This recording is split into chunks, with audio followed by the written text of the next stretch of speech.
ማርች 8 ነው የዓለም የሴቶች ቀን እየተከበረ ነው ያለው። በዚህም እንግዲህ ጀግና የአማራ ሴቶችን እናስባለን።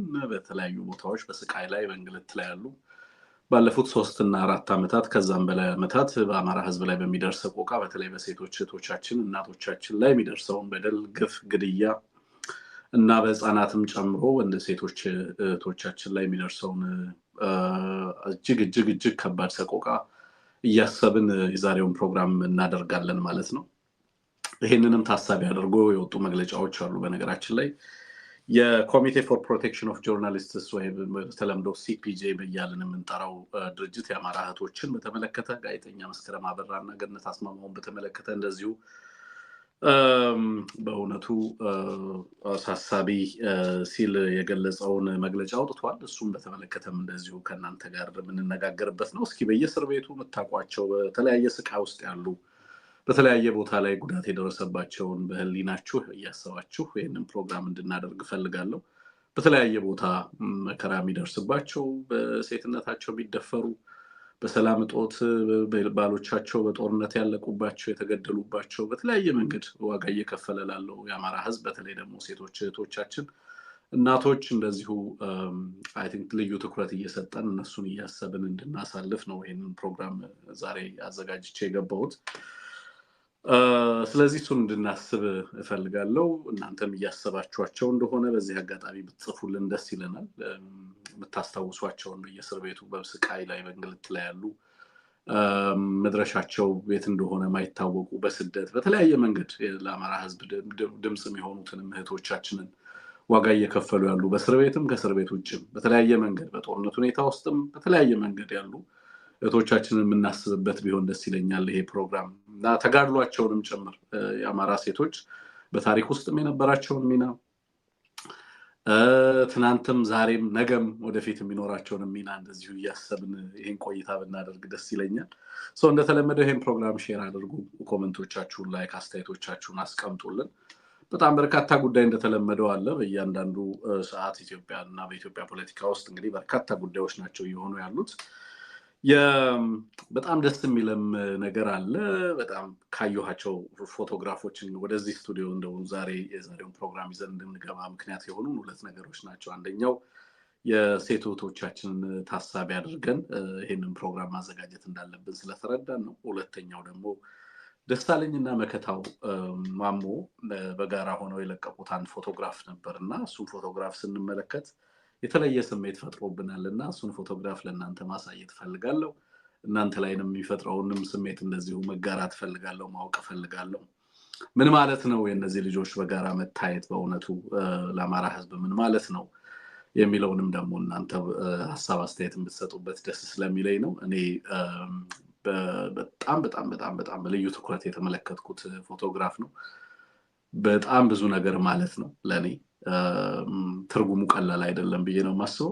ካፋብን መስረታም በኋላ በነገራችን ላይ የነዚህ ሁለት ወንድሞች መቀራረብና አንድ ሆኖ መቆም ብዙ ትርጉም ያለው ነው። በጣም በርካታ ነገር በጣም ብዙ አስቀያሚ ነገር እመለከት ስለነበረ ማለቴ ነውና ዛሬ ላይ ሁለቱ በጋራ ሆነው ስመለከት በእውነት ለአማራ ህዝብ በበጎ ጊዜ መልካም ዘመን እየመጣ እንዳለ በእርግጠኝነት እንድናገር ያደረገኝ ነው። እነዚህ ልጆች በተለይ ደግሞ በሸዋና አካባቢው በአማራ ህዝብ ላይ እየደረሰ ያለውን ፍጅት በአጠቃላይ በአማራ ህዝብ ላይ እየደረሰ ያለው ፍጅት እንዳለ ሆኖ በሸዋ ደግሞ መጠነ ሰፊ የሆነ ውድመት ነው እየተደረገ ያለው። በምስራቅ አማራ፣ በወለጋ፣ በሸዋ እነዚህ አካባቢዎች ላይ በጣም ከወትሮ በተለየ መንገድ እጅግ አውዳሚ ፍጅት ነው እየተፈጸመ ያለው። ኦብቪየስሊ ለምን እንደሆነ ይገባቸዋል ብዬ መቼም መግለጽ እችላለሁ። ነገራችን ላይ እነሱ እያበዱ ነው ያሉት። የአማራ ህዝብ እብደቱን እየተመለከተ ነው ያለው። በዚህ ደረጃ ነው ልገልጸው የምችለው። የኦህዴድን እብደት መሆን ኦህዴድ የሚፈጽማቸውን ነገሮች ማድረግ በነገራችን ላይ በጣም ቀላሉ በጣም ምንም ኮስትም አያደርገው በጣም ተራው ነገር እሱ የነሱን እብደት ማበድ። የአማራ ህዝብ እነሱ የአማራን ይዘው ሊወርዱ በሚፈልግበት ልክ ግን ሊወርድ ይገባል ብዬ አላምንም። ኦህዴድ እያበደ ባለበት ልክ የአማራ ህዝብ እንዲያብድ አልፈልግም። ኦህዴድ እየሰራ ያለው ውድመት ትናንትንም ዛሬንም ነገንም የማውደም አይነት ጥፋት ነው እየፈጸመ ያለው ሶ አማራው የዛሬን ውድመት እየተከላከለ ነው ግን ደግሞ ነገን የማዳን ኃላፊነት ያለበት ህዝብ ሶ ኦህዴድ በሚያብድበት ልክ ኦህዴድ በሚወርድበት ልክ የአማራ ህዝብ እና የአማራ ትግል እንዲወርድ አልፈልግም እንጂ እነሱ ኢትዮጵያ እንደ ሀገር ህዝቦቿ እንደ ሀገር መጠነ ሰፊ ውድመት ውስጥና እልቂት ውስጥ እንዲገቡ የሚያስችላቸው ማንኛውንም ነውር ፈጽመዋል እየፈጸሙ ይገኛሉ እንደ ኦህዴድ ጥፋት ቢሆን በፍጹም ካሁን በኋላ በኢትዮጵያ ውስጥ የአማራና የኦሮሞ ህዝብ አብሮ ሊቀጥል የሚችልበት ማህበራዊም ፖለቲካዊም ውል የሚኖርበት እድል አይኖርም ነበር እነሱ እንደሚፈጽሙት በደል እንደሚፈጽሙት ግፍ እንደሚያደርጉት ነውር ቢሆን ኖሮ አብሮ ለመቀጠል የሚያስችል ጭላንጭል ተስፋ እንኳን ይኖራል ብሎ ማሰብ የማይቻልበት ደረጃ ላይ ነው የሚያደርሰው የሚያደርጓቸው ነገሮች ማለት የሚፈጽሟቸው በደሎች ማለት ሶ እጅግ ለከት ያጣ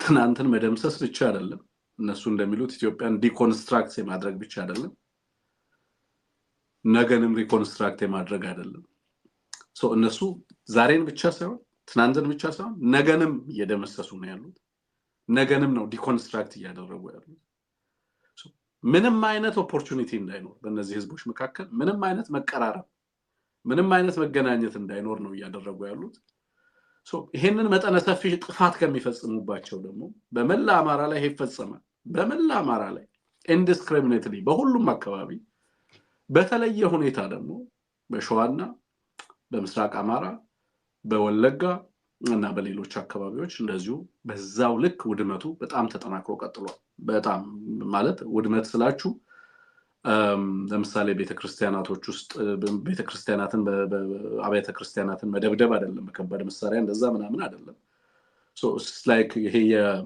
የክላሲካል ዋር ምንለው በጣም ጥንታዊ ጦርነት አይነት ስልት የለም ከተሞችን ሙሉ የማውደም ቀየውን የማውደም ህብረተሰቡን እሴቱን ሙሉ የመመንጠር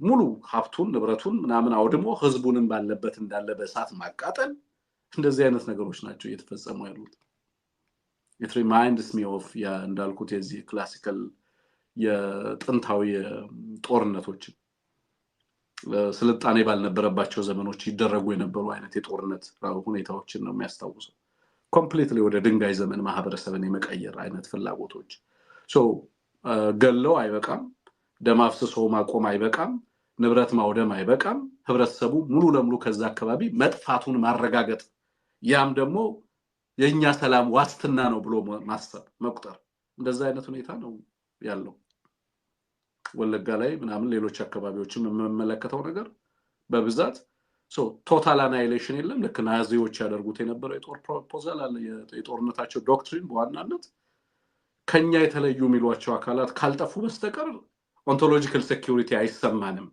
እንደ ህዝብ መቀጠል አንችልም እነሱ ካልጠፉ የሚል አስተሳሰብ እጅግ አደገኛ አስተሳሰብ ነው መመለከተው አሳያችኋለሁ በቪዲዮ የሚናገሯቸው ወታደሮቻቸው የሚናገሩትን ማሰማችኋለሁ ዛሬ የገዳ ኮማንዶች ወለጋ ላይ የሚናገሩትን ነገር ለህዝብ አደርሳለሁ ምክንያቱም ይሄ በታሪክ ውስጥ መቀመጥ ስላለበት ግን በእንደዚህ ሁሉ ደግሞ ጫናና መከራ በእንደዚህ አይነት ውድመትና ጥፋት ውስጥ ደግሞ ለአማራ ህዝብ ተስፋም ይሁን ህዝባችን ነገን በተስፋ እንዲመለከት አይደለምና የሚያወድመውን ህዝብ ቀርቶ የሚያወድመንንም ለመታደግ ጭምር የኢትዮጵያን ነገ ለመጠበቅ ቢያንስ በህዝቦች መካከል እነሱ የሚፈጽሙትን ነውር ለማረቅ የሚያስችል ስርዓት በአገሪቱ እንዲመጣ ደግሞ ተስፋም ይሁን የተስፋ ጭላንጭል በተወሰነ መንገድ እንመለከት የሚያደርጉ ደግሞ ወንድሞች አሉ ሶ በዚህ ሁሉ መከራ ውስጥ በዚህ ሁሉ ውድመት ውስጥ በዚህ ሁሉ የሞራልን የህግን ድንበር የተፋታ ጥፋት ውስጥ ሁለት ወንድሞች ህዝባቸውን ሊታደጉ የወጡ የአማራ ልጆች ህይወታቸውን ሊሰጡ የወጡ የአማራ ልጆች አብረው በጋራ እንዲቆሙ በዚህ ሁሉ ውድመት ውስጥ በዚህ ሁሉ ለከት በሌለው ጥፋት ውስጥ ህዝባቸውን ለመታደግ አብረው የወጡ ወንድሞች ደግሞ አብረው እንዳይቆሙና አብረው እንዳይተባበሩ የሚደረገው ነገር ደግሞ የበለጠ ህመም የሚፈጥር የነበረ ነው በእውነት እንዳይተባበሩ ህዝባቸውን ከጥፋት ለመታደግ ያላቸውን አቅም እንኳን አሟጠው ህዝቡን አስተባብረው ራሳቸውን ከጥፋት ለመከላከል የሚደረግ መንደሮችን ከጥፋት ከውድመት ለመታደግ አርሶ አደርን ከጥፋት ከውድመት ለመከላከል እናቶችንና ህፃናትን ከውድመትና ከጥፋት ለመከላከል የሚደረገው ጥረት ውስጥ እነዚህ ሁለት አርበኞች በጋራ እንዳይቆሙ በጣም አብዛኛው ውጫዊ ምክንያት ደግሞ በከፊል ደግሞ ውስጣዊ ምክንያቶች እየተደረደሩ በየለቱ ብዙ ነገር እየፈነቀልን እነዚህ ልጆች አብረው እንዳይቆሙ ያልተወረወረ ድንጋይ የለም it was really በጣም ከምታስቡት በላይ ከባድ ነበር እነዚህን ሁለት ወንድማማቾች ማቀራረብ አይቻልም ነበር እኔ ለኤቢሲ በጣም በተደጋጋሚ ተናግሬዋለሁ አንደኛውን ወግኖ መረጃ ይላክልናል ሌላኛው ላይ እንድንዘምት ሌላኛውን ወግኖ ደግሞ መረጃ ይልክልናል ሌላኛው ላይ እንድንዘምት የአንደኛው ግሩፕ ካገዛዙ ጋር እንደሚሰራ ሌላኛው ግሩፕ ደግሞ እንደዚህ እንደሆነ በሌላኛው በኩል ደግሞ አንደኛው ጣላት አንደኛው እንደዚህ እንደሆነ ሁሉም ተልከው ተቀብለው ያማራን ትግል ለማውደም እንደገቡ እየተደረገ ማይመጣልን መረጃ የለም እነዚህ ወንድሞችን ላይ አንደኛውን ወግነን እንድንሰራ የሚደረግ ፖለቲካው ስለሚገባን ማን ይሄንን እንደሚፈልግና ማን ከዚህ ማትረፍ እንደሚፈልግ ስለምንረዳ ብዙ ጊዜ በጥንቃቄ ይሄን ጉዳይ ለመያዝ በጣም በርካታ ስራዎችን ስንሰራ በእውነት ነው አንዳንዴ ከሸዋ አካባቢ የሚመጣ ምንም ነገር ላለመዘገብ ሁሉ እስከመሳቀቅ ድረስ በሚዲያዎቻችን ማለት ምንም ነገር ላለመስራት እስከመወሰን ድረስ ምንም ነገር በእንሰራ አንደኛው ግሩፕ ሌላኛውን እንዴት እንደሚመለከተው ወይንም ደግሞ በሌላኛው በኩል እንዴት ኢቭን ድሎች ከተመለከተ እዚህ አካባቢ ላይ እንደዚህ አይነት ድል አለ ብለህ ስትሰራ ያንን ድል በተመለከተ በኋላ ኮንቴስትድ ነው ድሉን በተመለከተ የተለያየ ኦልተርኔቲቭ ኤክስፕላኔሽን ነው ያለው የድሩ ባለቤት ሌላ አካል ነው ትባላለህ ወይንም ደግሞ እነሱ አይደሉም የሰሩትኛ ነን ትባላለህ የማይሆን የማይመጣ ነገር አልነበረም ነው ማለት ኢቭን ከአፋብን አንድነት በኋላ ይሄንን በሸዋ ያሉ ወንድሞችን ለእንትን ለማለት በዛ መካከል ልዩነትና በመካከላቸው ምንም አይነት ትብብር እንዳይመጣ ለማድረግ በጣም በቃ ማመን እስኪቸግረኝ ድረስ ሰው እንዴት በራሱ ትግል ላይ በዚህ ልክ ይዘምታል እስክል ድረስ ማለት አሜን በዚህ ሁሉ ጥፋት ውስጥ የትብብርን ጥቅም መረዳት አቅቶን ነው በጣም ኤሌመንተሪ ፎርም ኦፍ አንደርስታንዲንግ የሚጠይቅ ጉዳይ ነው ይሄ ሁሉ ውድመት ካለብህ ሪጋርለስ ልዩነት እንኳን ቢኖር ራስንና ህዝብህን ከጥፋት የምትከላከልበትን አውድ ታስቀድማለህ አይደል ይሄንን ውድመት ለመቀነስ ትረባረባለህ አይደል መንደር እየተቃጠለ ፍጅት እየታወጀ በሏቸው በዚህ ጋር እንዳይወጣ በዚህ ጋር አማራ አመለጠ እየተባለ እንደዚህ አይነት አጸያፊ እጅግ ኋላ ቀር የሆነ ጦርነት ህዝባችን ላይ ታውጆ በሚደርስ ፍጅት ውስጥ ህይወታቸውን ሊሰጡ የወጡ ወንድሞች በጋራ ቆመው ህዝባቸውን እንዳይከላከሉ ለማድረግ የሚሰሩ ስራዎች አቤት እንዴት እንደሚያሳፍሩ ለመናገር ይቸገራሉ ያአወቀን የምንል ሰዎች ተማርን የምንል ሰዎች ምናልባትም በአውሮፓ የምንኖር በአሜሪካ የምንኖር በሌሎች ሀገራትም የምንኖር ሰዎች ሚናችን መሆን የነበረበት ህዝቡ ላይ መጣውን አደጋ ተገንዝቦ እንዴት የተሻለ ሪሶርስ አቅም ፈጥረን ህዝባችንን ከጥፋት እንከላከላለን ነው አይደል ከታሪክ መማር ያለበት ነገር አማራው ጥቃትን የመጣየፍ ስነ ልቦና ነው መማር ያለበት እና ሌላው ትልቁ ጥቅም ደግሞ ትብብርን ነው እያንዳንዱ ህዝብ ለናሽናል ዲዩቲ ራሱን እንዴት ሬዲ ያደርጉ አማራው ለምሳሌ አጤ ምኒልክ አዋጅ ነው የሚያስታውሰኝ ነገር ምንድነው እያንዳንዱ ህዝብ አቅሙ የፈቀደ ሁሉ ራሱን የመከላከል ግዴታ እንዳለበት ነበር በአዋጃቸው የሚደነግጉት አይደል ወስለተ የቀረህ እንደሆን ትጣላኛለህ ማርያም ነው ይላሉ አይደል ይሄ ማለት አቅም ይያለው ለዚህ ራስን ከጥፋት ለመከላከል በሚደረግ ጥሪ ውስጥ አለመሳተፍ ውስልትና ነው ለሳቸው በፖሊሲ እና በአዋጅ ተጠያቂ አድርገውታል ለዚህ የማይተባበርን ህዝብ አይደል አልቲሜትሊ የትብብር ጥቅም ምን ማለት እንደሆነ በደንብ እንገነዘባለን ብዬ አስባለሁ ምክንያቱም ከዚህ በላይ ምንም የለም እንዳትኖርና አንተን ከታሪክ ምህዳር ሊፍቅ ከመጣ ኃይል በላይ ምን አለ ሰዎች ሊተባበሩበት የተገባ ሌላ ምን ከዚህ የተሻለ ኮዝ እኮ የለም። በቃ ይሄ ነው የመጨረሻው ኮዝ ይሄ። it's just your survival that matters። ለኔ የሚገባኝ ያንተ ህልውና የመጨረሻው የመጨረሻው የህይወት ድንበር ይመስለኛል። ሰዎች ራሳቸውን ባይከላከሉ ሰው አይደሉም። ሰዎች ራሳቸውን ታድገው ራሳቸውን ማቆየት ካልቻሉ በእውነት ሰው ናቸው ለማለት አስቸጋሪ ነው። ሰውን ማጥቃት፣ ያለ ምክንያት ሰውን መውረር፣ የሰውን ግፍ መፈጸም ሌላ ጉዳይ። ሰው እንዴት ራሱን ማቆየት አይፈቀድለትም? ባቀናው ሀገር፣ ባጸናው ምድር፣ በተወለደበት ቀይ፣ ባደገበት አድባር ሰው እንዴት በዚህ ልክ ውድመትን ተቋቁሞ እንዲቀጥል ከዛ ጋር ራሱን አላምዶ እንዲቀጥል በዛ መሃል ደግሞ በጋራ ህይወት ራሳቸውን ሊከላከሉ የወጡ ወንድሞች እንዴት በጋራ እንዳይተባበሩ ይደረጋል የሚለው ነገር በእውነት በጣም የሚያስተዛዝብ የነበረ ጉዳይ ነው። በሸዋ የነበረው ነገር በጣም በጣም የሚያም ነበር የነበረው። በእኔ እምነት ከባድ ተጋድሎ፣ ከባድ መስዋዕትነት እየተከፈለ ያ ሁሉ ኮማንዶ በእያንዳንዷ የገጠር ቀበሌና አውራጃ ድረስ እንድትገባ ተደርጎ ያንን ያህል መጠነ ሰፊ ጥፋት በህዝብ ላይ በታወጀበት ሁኔታ ውስጥ እነዚህ ሁለት የጦር መሐንዲሶች ከሌሎች የአማራ ወንድሞቻቸው ጋር ሆነው ይሄንን ህዝብ ከጥፋት የመታደግ ታሪካዊ ኃላፊነት ጫንቃቸው ላይ ተሸክመው ባላቸው መረዳት ባላቸው ሪሶርስና ግንዛቤ ህዝባቸውን ለማገልገል ፍጹም የሆነ ህይወታቸውን ለመስጠት የፈቀዱ ወንድሞች እንዳይተባበሩ ስናደርግኛ ይሄንን ማስቆም የማንችል ድፍረቱ የሌለን አቅሙ የሌለን ባድዋ ድል ስር መደበቅ የምንፈልግ በአባቶቻችን ባንዲራና ጥላ ስር መደበቅ የምንፈልግ ስማችንን ከትልልቅ አባቶች የምንመዝ ግን ደግሞ በምግባራችን በጣም ትንሾች ሆነን እነሱ በጦር ሜዳ ወጥተው ህዝባቸውን ለማዳን የፈቀዱ ወንድሞችን በመካከላቸው ትብብር እንዳይኖር የምንሰራው ስራ እንዴት አሳፋሪ እንደሆነ ለመናገር ይቸገራል። እነሱን ለማፍረስ የሚደረግ ዘመቻ፣ በእነሱ መካከል ያለን መተማመን ለማፍረስ የሚደረግ ዘመቻ ስንት አባቶች ዋጋ ከፈሉ፣ ስንት ሰው ዋጋ ከፈለ። ናው ፋይናሊ አንድ ፎቶግራፍ ወጣ። ይሄ ፎቶግራፍ now it changes everything ለኔ ይሄ ፎቶግራፍ እያንዳንዱ ነገር ይቀይረዋል ሸዋ ላይ ብዬ አምናለሁ። now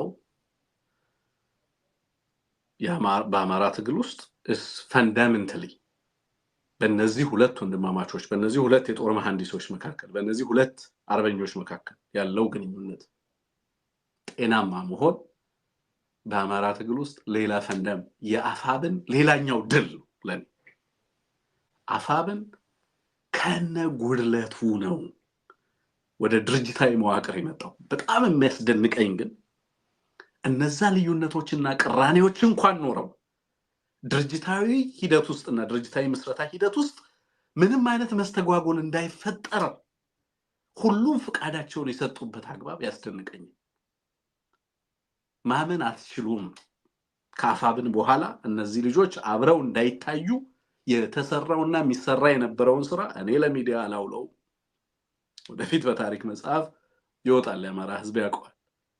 ግን the amount of money and energy invested እነዚህ ልጆች አብረው እንዳይታዩ ኢንቨስት የተደረገው ነገር በጣም ያማል። አብረው እንዳይታዩ በጣም በጣም በጣም ከባድ ኢንቨስትመንት ነበር የነበረው እነሱን ለማታኮስ። በጣም ብዙ ስህተቶች እኮ ተፈጥረዋል። በጣም ብዙ በተለያየ መረጃ ለአንደኛው ሌላኛው መረጃ ለሁለቱም የተለያየ መረጃ ነበር የሚሰጠው። ባገዛዙ ዲዛይን የሆነ መረጃ ይሰጣቸዋል። አንዱ አንዱን አስቀድሞ እንዲመታ ሪሶርሱን ለማቅረብ ፍቃደኛ ነበር አገዛዙ፣ አንዱ አንዱን እንዲያጠፋ። እስከዛ ድረስ ተኬዷል። በሚያምኗቸው ሰዎች በኩል ተኬዷል። በሚያምኗቸው ሰዎች በኩል የጦር መሳሪያ ለማቅረብ አንዱ አንዱን እንዲደመስስ ለማድረግ ተሞክሯል። በብዙ መንገድ ተሰርቷል። መረጃ እንዲደርሳቸው ይደረጋል። የስልክ ቅጂዎች ይላክላቸዋል። ለአንደኛው በተናጠል ሌላውን እንዲመታ you have no idea እነዚህ ልጆች የተቋቋሙት ነገር ማለት አጦር አደራጅቶ አማራን ከጥቃት መከላከሉ አልነበረም ለነዚህ ልጆች ከባዱ። ለነዚህ ልጆች ከባዱ በሁለቱ መካከል ያለውን ኃይል አስማምቶ ቢያንስ የሚደርሰውን ጥፋት ቀንሶ ዛሬ ለተደረሰበት ቦታ ለመድረስ የተከፈለው ገንዘብ የተከፈለው ኢነርጂ የተከፈለው መስዋዕትነት የተከፈለው የህይወት መስዋዕትነትና ዋጋ በቃላት የሚተመን አይደለም። እና በጣም ብዙ ሰዎች ጀስቲንግ የሁለት ፎቶ የሁለት ግለሰቦች ኩርፊያ ማብቂያ መለከት አድርጋችሁ አትውሰዱት። it's like የአማራ ትግል እንዲበተን አርበኞች አመራሮቹ ባይዘወይ እና አርበኛ አሰክድን ጭምር በብዙ መንገድ በጠላት እጅ እንዲወድቁ ያደረገ በጣም ብዙ ዋጋ ያስከፈለ ነው። ትልልቅ አርበኞች የወደቁበት ነው። እንግዲህ እንደዚህ አይነት ህመም እንዲሰማን የሚያደርጉ በጣም ጥቂት ክስተቶች በአማራ ትግል ውስጥ ተከስተዋል።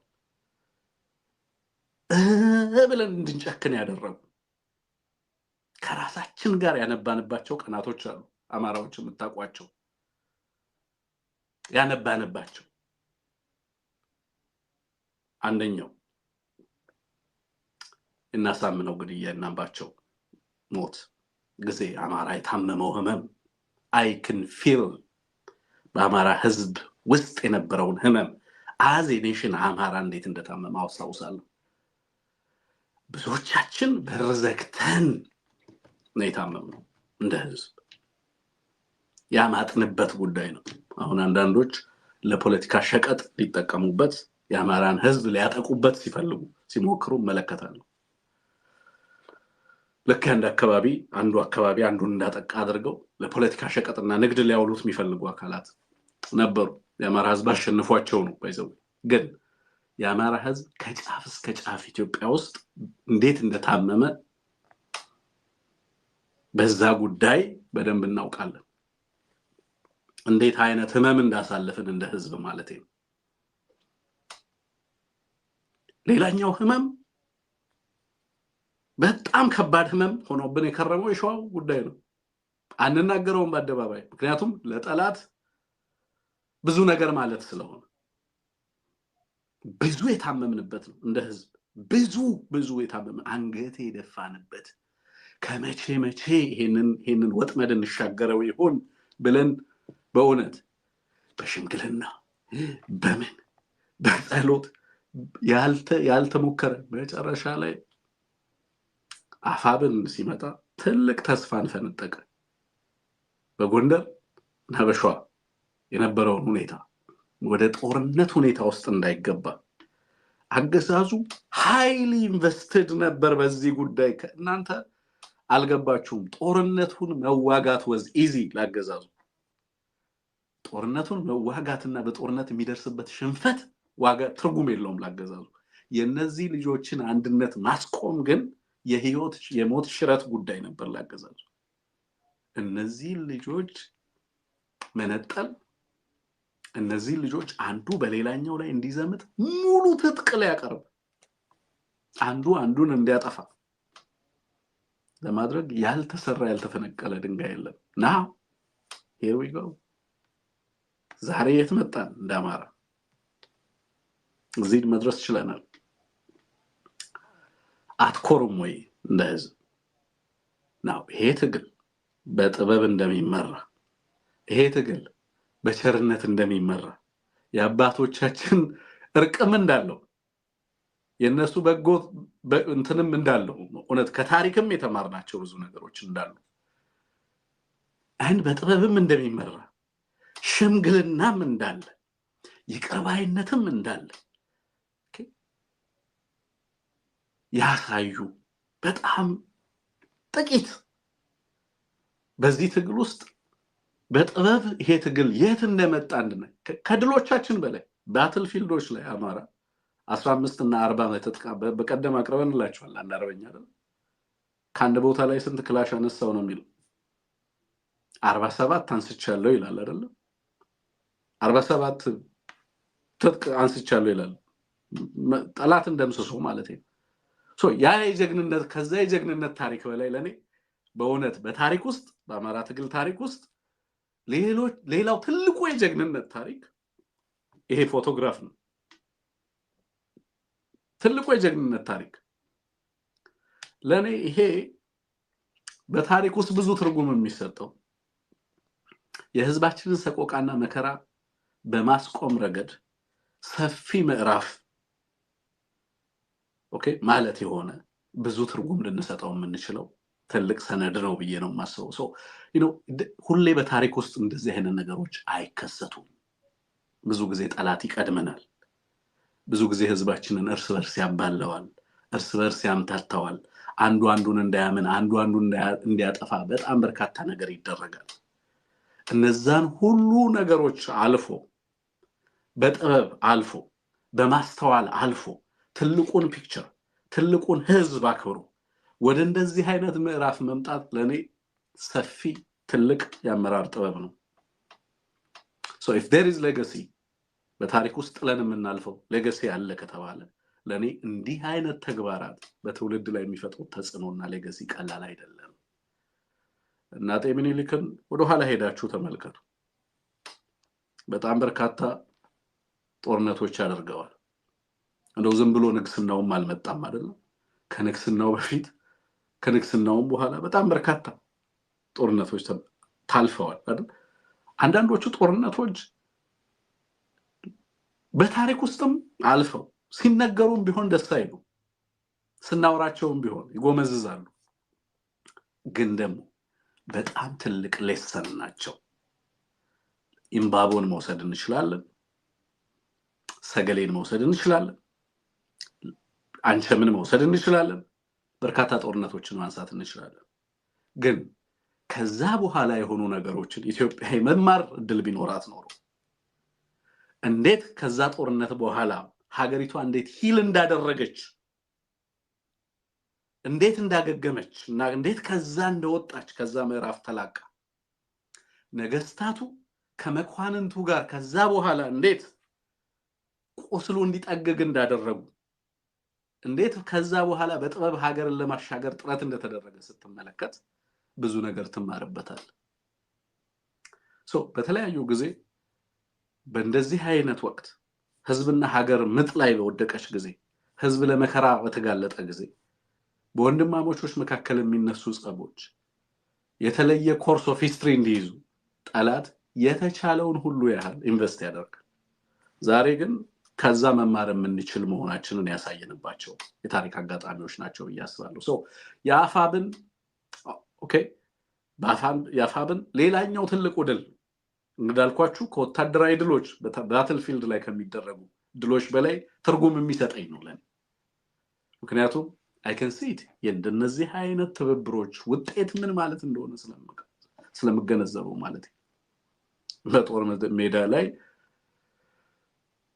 ከጦር ሜዳው በላይ ያሉ ኢምፓክቶችን ከጦር ሜዳው በላይ ያሉ ውጤቶችን ያሳየኛል ብዬ ስለማመን ነውና በጣም ትልቅ የደስታ ቀን ነው ለህዝባችን ማጠቃላይ ለአማራ ህዝብ ትልቅ የደስታ ቀን ትልቅ ትርጉም ያለው ነው እና ይሄንን ስላሳየን በጣም ደስተኞች ነን ይሄንን በማየታችንና እንትና ጋር አቤ ጋር ደውዬ ነበር አበበለ ሙላትን ለማግኘት እና በቀጥታ መከታውን ለማነጋገር ወይ ደሳለኝን ለማግኘት አልተሳካልኝም በኢንተርኔት ምክንያት ከተሳካልኝ እጃቸው አንዳቸውን ወይ ሁለቱንም ለማቅረብ ጥረት አደርጋለሁኝ ግን እንኳን ደስ ያላችሁ ይሄንን ለማየት በመቻላችን ማለት ፈልጋለሁ ለኔ really means በዚህ ትግል ውስጥ ለአፋብን አመራሮች በጣም ከፍ ያለ አክብሮትና አድናቆቴን በዚህ አጋጣሚ መግለጽ ፈልጋለሁ ትልቅ አድናቆቴን መግለጽ ፈልጋለሁ በጥበብ እንደተመራ ያስታውቃል በታላቅ ብልሃት በታላቅ ዲሲፕሊን እንደተያዘ ያስታውቃል ሌሎቻችሁ በዚህ ሂደት ውስጥ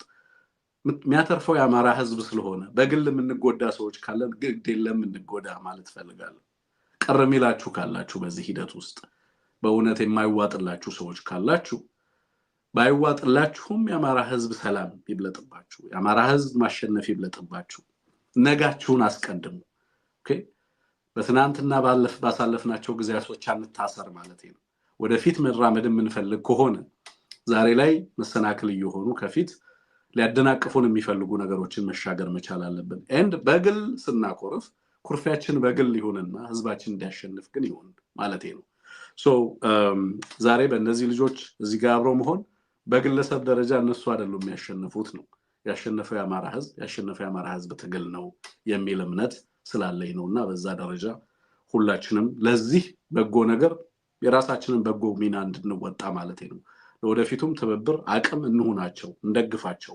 አንድነታቸው እንዲያጠናክሩ አብሮነታቸው እንዲያጠናክሩ አቅማቸው እንዲያደግ ህዝባቸውን ይበልጥ እንዲያገለግሉ እኛም ይበልጥ በእነሱ እንድንተማመን ይበልጥ በእነሱ እንድንመራ ኦኬ እና ህዝባችንን ከጥፋት በመታደግ ሂደት ውስጥ እንድንደግፋቸው እንድናግዛቸው እንዲሆን መልእክት ለማስተላለፍ ያህል ነው ይሄንን ላንሳላችሁ ብዬ ነው እሱን ካልኩ በኋላ የፓርላማ አባሏ በታጣቂዎች መታገቷ ታጣቂ ያገታት ማን እንደሆነ በትክክል ማወቅ አልቻልኩኝም በታጣቂዎች የፓርላማ አመራሯ መታገቷ ግልጽ ሆኗል ዌል ምን ማለት ነው ትርጉሙ የሚለው እንግዲህ ማን ነው የሚያግተው ሀገሪቱ ውስጥ there are lots of non-state actors ሀገሪቱ ውስጥ ማን እንደሚያግታ አታውቅም it's just በአንድ ወቅት ፓኪስታን የነበረችበት ሁኔታ በአንድ ወቅት አፍጋኒስታን የነበረችበት ሁኔታ ወይንም ደግሞ ሄይቲ የምትባል ሀገር አለች እዛ ሀገር ውስጥ ያለውን አይደል የጋንግ ሩል ያለባቸው ሀገራት ላይ ያሉ ሁኔታዎችን የሚመስል it's just የዛ ማይክሮኮዝም ነው ኢትዮጵያ ውስጥ አሁን ያለው ኢትዮጵያ ውስጥ ህዝቡ ብቻ ነው ስርዓት ይዞ እየኖረ ያለው ባይዘው ኢትዮጵያ ውስጥ የኢትዮጵያ ህዝብ ብቻ ነው ራሱን በማገት እየተሳተፈ ያለው ከዛ ውጪ ማን እንደሚያግተው በማን እንደሚታገት ማን እንደሚወስደው አያውቅም ህብረተሰባችን ምክንያቱም በጣም በርካታ ስቴት አክተር ናን ስቴት አክተር ያለበት አገዛዙ በርካታ የሴኩሪቲ ሌየር የገነባበት ሁሉም እንዳሻው እንዲያደርግ የተፈቀደለት ሁሉም እንደፈለገ እንዲዘርፍ የተፈቀደበት ሁሉም እንደፈለገ እንዲያግት እንዲገድል እንዲያስር እንዲያዋርድ የተፈቀደበት ህግ ስርዓት ደንብ የሌለበት ፈጽሞ ኦኬ አልኖሩትም ኢትዮጵያውያን recently የኢራንን ጦርነት በተመለከተ አንዳንድ ፖለቲካል እና ሌሎች ተንታኞችን መለከት ነበር የሚያነሷቸው ነገሮች በተለይ ለምን ኢራን አትሸነፍም የሚለውን አርጊውመንት የሚያቀርቡ አካላት የሚያነሷቸው ነገሮች ነበሩ አንደኛው የህዝቡን ጥንታዊ ሴት ያነሳሉ የህዝቡን ቀደምት ስልጣኔ ያነሳሉና ኢትዮጵያ ውስጥ የኢትዮጵያ ህዝብ በታሪክ ትልቅ የታሪክ ቁመና ያለው ህዝብ ነው we were actually giants of history እንደ ህዝብ ትልቅ ነው ህዝቡ ታሪኩ በጣም ትልቅ ነው ምናልባትም በምስራቅ አፍሪካ ቀጠና ውስጥ ከኢትዮጵያ ህዝብ ጋር የሚወዳደር ሰፊ ታሪክ ያለው ጥንታዊ ህዝብ ብዙ አይደለም በጣም ትልቅ ታሪክ ትልቅ ህዝብ ነው እውነት ለመናገር unfortunately በቅርብ ባለፉት 30 40 50 ዓመታት ኢትዮጵያ ህዝብ የኖረው ህይወት በተለይ ደግሞ ባለፉት 7 እና 8 ዓመታት የሚኖረው ህይወት ፈጽሞ ታሪኩን የማይመስል ፈጽሞ ህዝቡን የማይመስል እንደሆነ ትረዳላችሁ በሀገራችን ታሪክ ፈጽሞ ሆኖ የማያውቅ እንደው ወደ ኋላ በታሪክ ውስጥም ስንሄድ በመሳፍንቶቹ ዘመን መሳፍንትም ይያል ምን ተጣራው በታሪክ እንግዲህ ምናልባትም ኢትዮጵያ ያልተማከለ አስተዳደር የነበራት ጊዜ ግን ደግሞ በየአካባቢው በመሳፍንቶች መካከል በሚደረግ ሽኩቻ የተለያየ ዋጋ ይከፈል የነበረበት ዘመን ነው አይደል በዚህ ደረጃ በተለያዩ ዘመናት ኢትዮጵያ ውስጥ የተነሱ ጥፋቶች አሉ የጥፋት ዘመኖችን እናነሳለን ምናልባት አይደል በተለያየ ዘመን ከአክሱም ስልጣኔ መውደቅ በኋላ የተነሳው አለ በ9ኛው ክፍለ ዘመን ያሳለፍነው በአርት ታሪክ ታስታውሱታላችሁ ከዛ በኋላ የመጡትን በ15ኛው ክፍለ ዘመንና ከዛ በኋላ የመጣውንም ሁኔታ ታውቁታላችሁ በሀገሪቱ ውስጥ በጣም በተለየ መንገድ አሁንም እናሳልፈው አሁን ሀገሪቱ ያለችበት ሁኔታ ከነዚህ በታሪክ ፓራላልስ ልናስተካክለው የምንችለው አይነት ሁኔታ አይደለም አሁን የሚታየው ነገር በጣም ፈጽሞ እጅግ አስከፊ ሁኔታ ውስጥ ነው ህዝብ የሚኖር ሀገሪቱ ያለችው ሰዎችን ማገት ደም ማፍሰስ ህዝብን እንደንስሳ ያደኑ ማቃጠል ምናምን የዚህን ለዘመናት የብዙ ረጅም ዘመናትን ሰንሰለት የተጓዘ ሰፊ የታሪክ ረጅም የታሪክ ሰንሰለት እና በረጅም የታሪክ ሰንሰለት መጣ ህዝብ ኮንቲኒቲ ያለው ህዝብ ባህሪ አይደለም የምትመለከቱት አገዛዙ ፈጽሞ ኢትዮጵያ መልክና ባህሪ አታዩበት የኢትዮጵያ መንግስታት የሚታወቁበት አይነት ባህሪ ነበር ይሄንን በተመለከተ ፕሬዝዳንት ኢሳያስ ያነሳው ንግግር ነበር እንግዲህ ፕሬዝዳንት ኢሳያስን በኢትዮጵያ ጉዳይ ላይ ኮት ማድረጉ አስፈላጊ ላይሆን ይችላል ግን እንደ ጎረቤት ሀገር ሆኖ ኢትዮጵያ ነገስታትን ለረጅም ጊዜ እንደተከታተለ ሰው ያነሳው ነገር ነውና ምን ይላል የኢትዮጵያ ነገስታትን እናውቃቸዋለን በታሪክም እንሰማለን እናውቃለን ጦረኞች ናቸው ተዋግተዋል well I actually dispute that characterization እኔ በግሌ ያንን ከራከራለሁ ኢትዮጵያ ነገስታቶች ጦረኞች ነበሩ የሚል እምነት የለኝም በግል ምክንያቱም ያ ሌሎች ሀገራትን የመውረር ታሪካቸው በጣም ከሌሎች ሀገራት ጋር ሲነጻጸር በጣም ዝቅተኛ ነው even ኢትዮጵያ ኢምፓየር በነበረችባቸው ጊዜያቶች ውስጥ እንደው ዝም ብሎ ያለ ፍቃድ ያ ድንበርና ወሰንን እየጣሰ ይሄደ ህዝብን የሚወራ ሀገር አይደለም ባህሪው እንደዛ አይደለም ታሪኩ እንደዛ አይደለም ግን ያ ነገስታቱ ጠንካራ ነበሩ በሀገር ውስጥም ጦርነቶችን ያደርጋሉ በተለይ አልገብርም የሚሏቸው ጠንካራ ነገስታቶች ወይንም ደግሞ ሌሎች አካባቢዎች ላይ ያሉ ነገሮች ሲገጥሟቸው ለመመከት ጥረት ያደርጋሉ እንደዛ አይነት ውጊያ ውስጥም ይገባ የነበረበት በተለይ ደግሞ መካከለኛው ታሪካችን የመካከለኛው ዘመን ታሪካችን በብዙ ጥፋቶች የተፈጸሙበት ነው ምንም ጥያቄ የለው ግን ምንድነው የሚለው ፕሬዝዳንት ኢሳያስ እዛ ላይ በዚህ ደረጃ ግን ነውርን የሚፈጽም የነውር ድንበር የሌለው አገዛዝ በኢትዮጵያ ተነስቶ ያውቅም ግን ይላል እና እኔ የስነ መንግስታቱን ታሪክ የኢትዮጵያ መንግስታትን አንትሮፖሎጂ የኢትዮጵያ መንግስታትን ፖለቲካል ቢሄቪየር በታሪክ ውስጥ እንደዚህ ለማጥናት ፖለቲካል ሶሲዮሎጂ ሂስቶሪካል እንትኑን ለማጥናት የምትሞክሩ ሰዎች በርግጥም የዚህ አሁን አብይ አህመድ እና አብይ አህመድ ክሊክ የሚያንጸባርቀው ባህሪ የኢትዮጵያ ነገስታት ባህሪ ነበር ወይ የሚለው ነገር እንድትጠይቁት ለእናንተ ጥያቄ ፈጽሞ ኢትዮጵያውያንን አይመስልም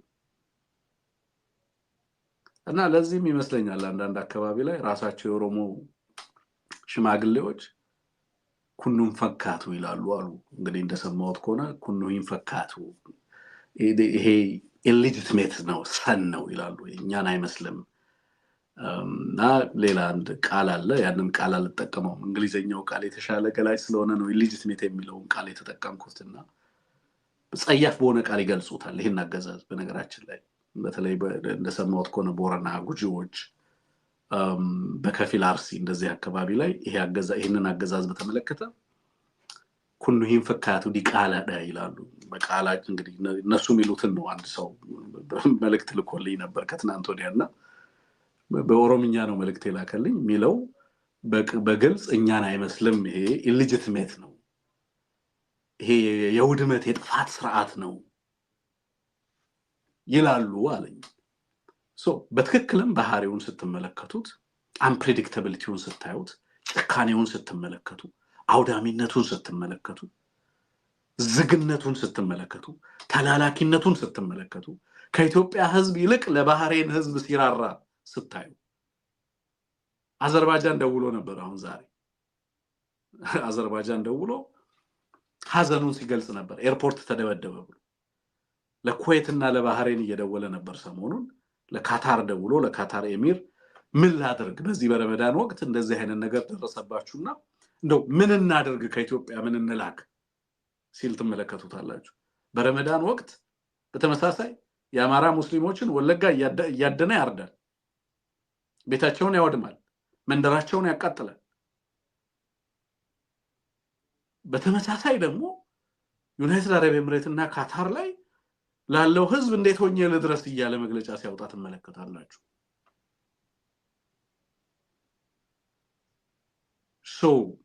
how on earth ለኢትዮጵያ ህዝብ ርህራሄ የሌለው ህዝቦቿን የሚጠየፍ ድህነታቸውን የሚጠየፍ ኑሯቸውን የሚጠየፍ የሀገራቸውን ታሪክ የሚጠየፍ ስልጣኔያቸው የሚያመው ክርስትናና እስልምና እምነቶቻቸው የሚያሙት አንደኛውን እምነት በተለየ መንገድ ለሌላኛው ምናምን አንዱን በማናደድ አንደኛውን እገዛለሁ የሚል አንዱን በማዋረድ ሌላኛውን እጠቅማለሁ የሚል እንደዚህ አይነት ነውር እንዴት መንግስት ሆነ ሀገሪቱ ላይ የሚለውን ጥያቄ እንድታነሱ ይገፋፋል በእውነት ያቺ ፓርላማ አባል በተለያየ ጊዜ አማራን በመክሰስ የምትታወቅ ነች በፓርላማ ላይ ሆነ የከሚሴ ተወካይ ነች በነገራችን ላይ በተለያየ ጊዜ ሰማት ነበር ለአማራ ያላት ጥላቻ በጣም ያስደነግጣል ግን ዛሬ ታግታለች የሚል ነገር ሰምቻለሁ these are parliamentarians አይደለም members of MPዎች ናቸው እነዚህ and this is a country which cannot even protect its MPs የራሱን የፓርላማ አባላት መጠበቅ የማይችል ቡድን ነው and የሀገር ሉዓላዊነትን የሀገርን ክብር ብሔራዊ አጀንዳ ናሽናል ዳያሎግ ምናምን አካሂዳለው የሚል and ተራ አባላቶቹን ዛሬ የወረዳ አባላቶቹን የምርጫ ተወካዮቹን መጠበቅ እዛው ዙሪያው ላይ መጠበቅ የማይችል ሆኖ ተመለከቱታላችሁ and አሁን ታገተችች መግለጫ ይወጣል ማን ያገታት ኦነግ ሸኔ ነውርን ለፖለቲካ ፍጆታ ይጠቀማል በነገራችን ላይ ብአዴን ለምን በዚህ አገዛዝ ኮምፕሊትሊ እንትን እንደተደረገ ታውቃላችሁ ብአዴን ለምን በዚህ አገዛዝ ሙሉ ለሙሉ ዲሞ እንደተደረገ ታውቃላችሁ ለምን እንደተሸነፈ አይደለም ለምን ሂዩሚሌትድ እንደሆነ ለምን ብትንትኑ እንደወጣ ለምን እንደተዋረደ ለምን ድንጋይ እንደሆነ ለምን ዋጋ አልባ ከድንጋይ ያነሰ ዋጋ እንዲኖረው በሀገሪቱ ውስጥ እንደሆነ ታውቃላችሁ የራሴን plausible arguments ማቅረብ ይችላል መላምቶች ማለት ብአዴን ፈጽሞ ከዚህ አገዛዝ ጋር ኮፕ ማድረግ አይችልም አይደለም ብአዴን ህዋት ከዚህ አገዛዝ ጋር አብሮ መስራት አይችልም ባይዘው የኢትዮጵያ ፖለቲካ ውስጥ ብዙ ነውሮችን ያየነው ነውሮች የፖለቲካ ግብ ማስፈጸሚያ ሆነው ባለፉት 30 ዓመታት ተመልክተናል ለምሳሌ ህዝብን ማፈናቀል ፖለቲካዊ ትርጉም ይሰጠዋል ኦኬ እስላምና አጌንስት ክርስቲያንና አጌንስት ሙስሊሙ አንዱን አጌንስት አንዱ ላይ ሌሎችን በብሔር መርጦ ማሰር በብሔር መርጦ ማዋረድ ምናምን ባለፉት 30 ዓመታት የነበረ ልምምድ ነው nothing new በዚህ ረገድ but what is new ምንድነው አዲሱ ነገር ግን ያለፉት 30 ዓመታት ልምምዳችንም ቢሆን ኦኬ ድንበር ነበረው ያለፉት 30 ዓመታት ነውሮችም ቢሆን የተወሰነ ድንበሮች ነበራቸው የትኛውም በኢትዮጵያ አስተዳደር ውስጥ በየትኛውም ዘመን ላይ የተነሳ አገዛዝ ከዚህ አገዛዝ ጋር ከዚህ ስብስብ ጋር ከዚህ ቡድን ጋር አብሮ መስራት አይችልም ብአዴን መጫወቻ የሆነው የዚህን አገዛዝ ባህሪ ፈጽሞ ሊረዳ ባለመቻሉ እና ረጋ ከበደ ምናምን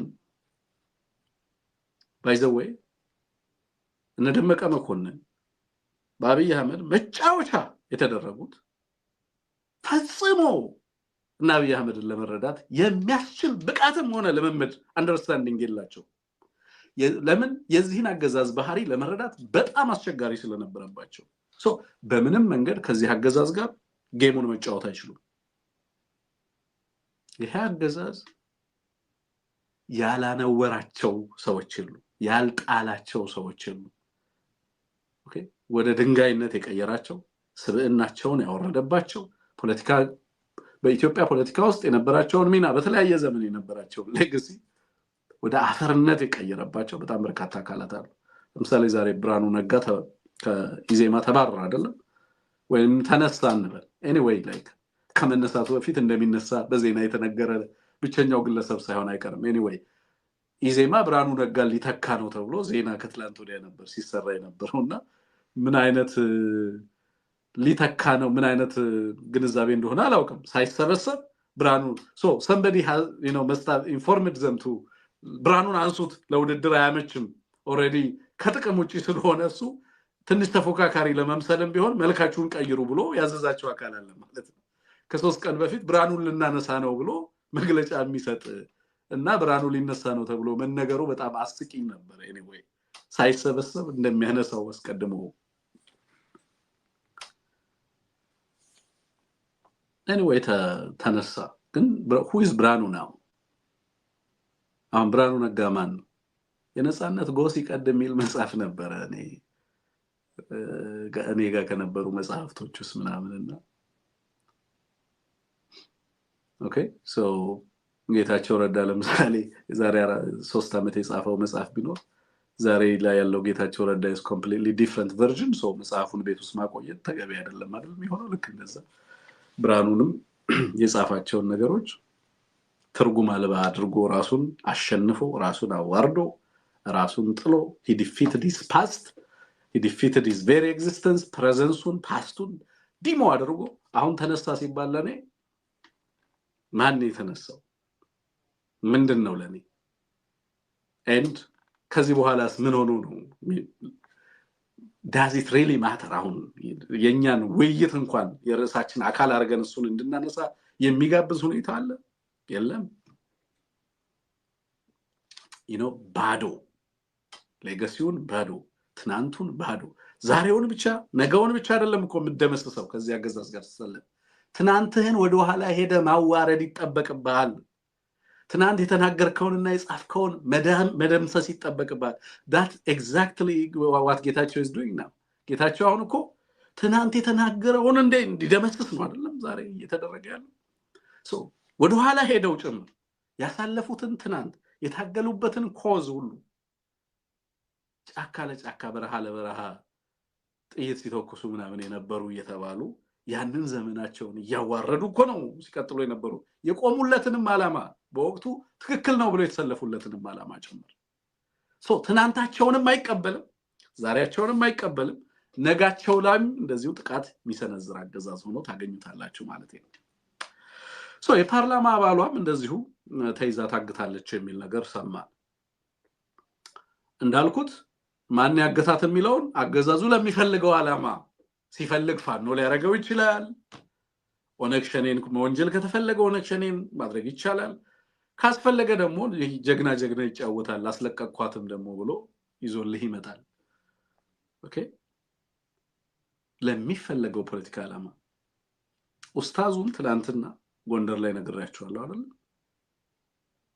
የፖለቲካ ግብ ስላለው ብቻ የሃይማኖት መሪ ነው ሄዶ ይገላል የፖለቲካ ትርፍ ስላለው ብቻ ያማራን ትግል አነውርበታለሁ ብሎ እስካሰበ ድረስ ያንን በደል ይፈጽማል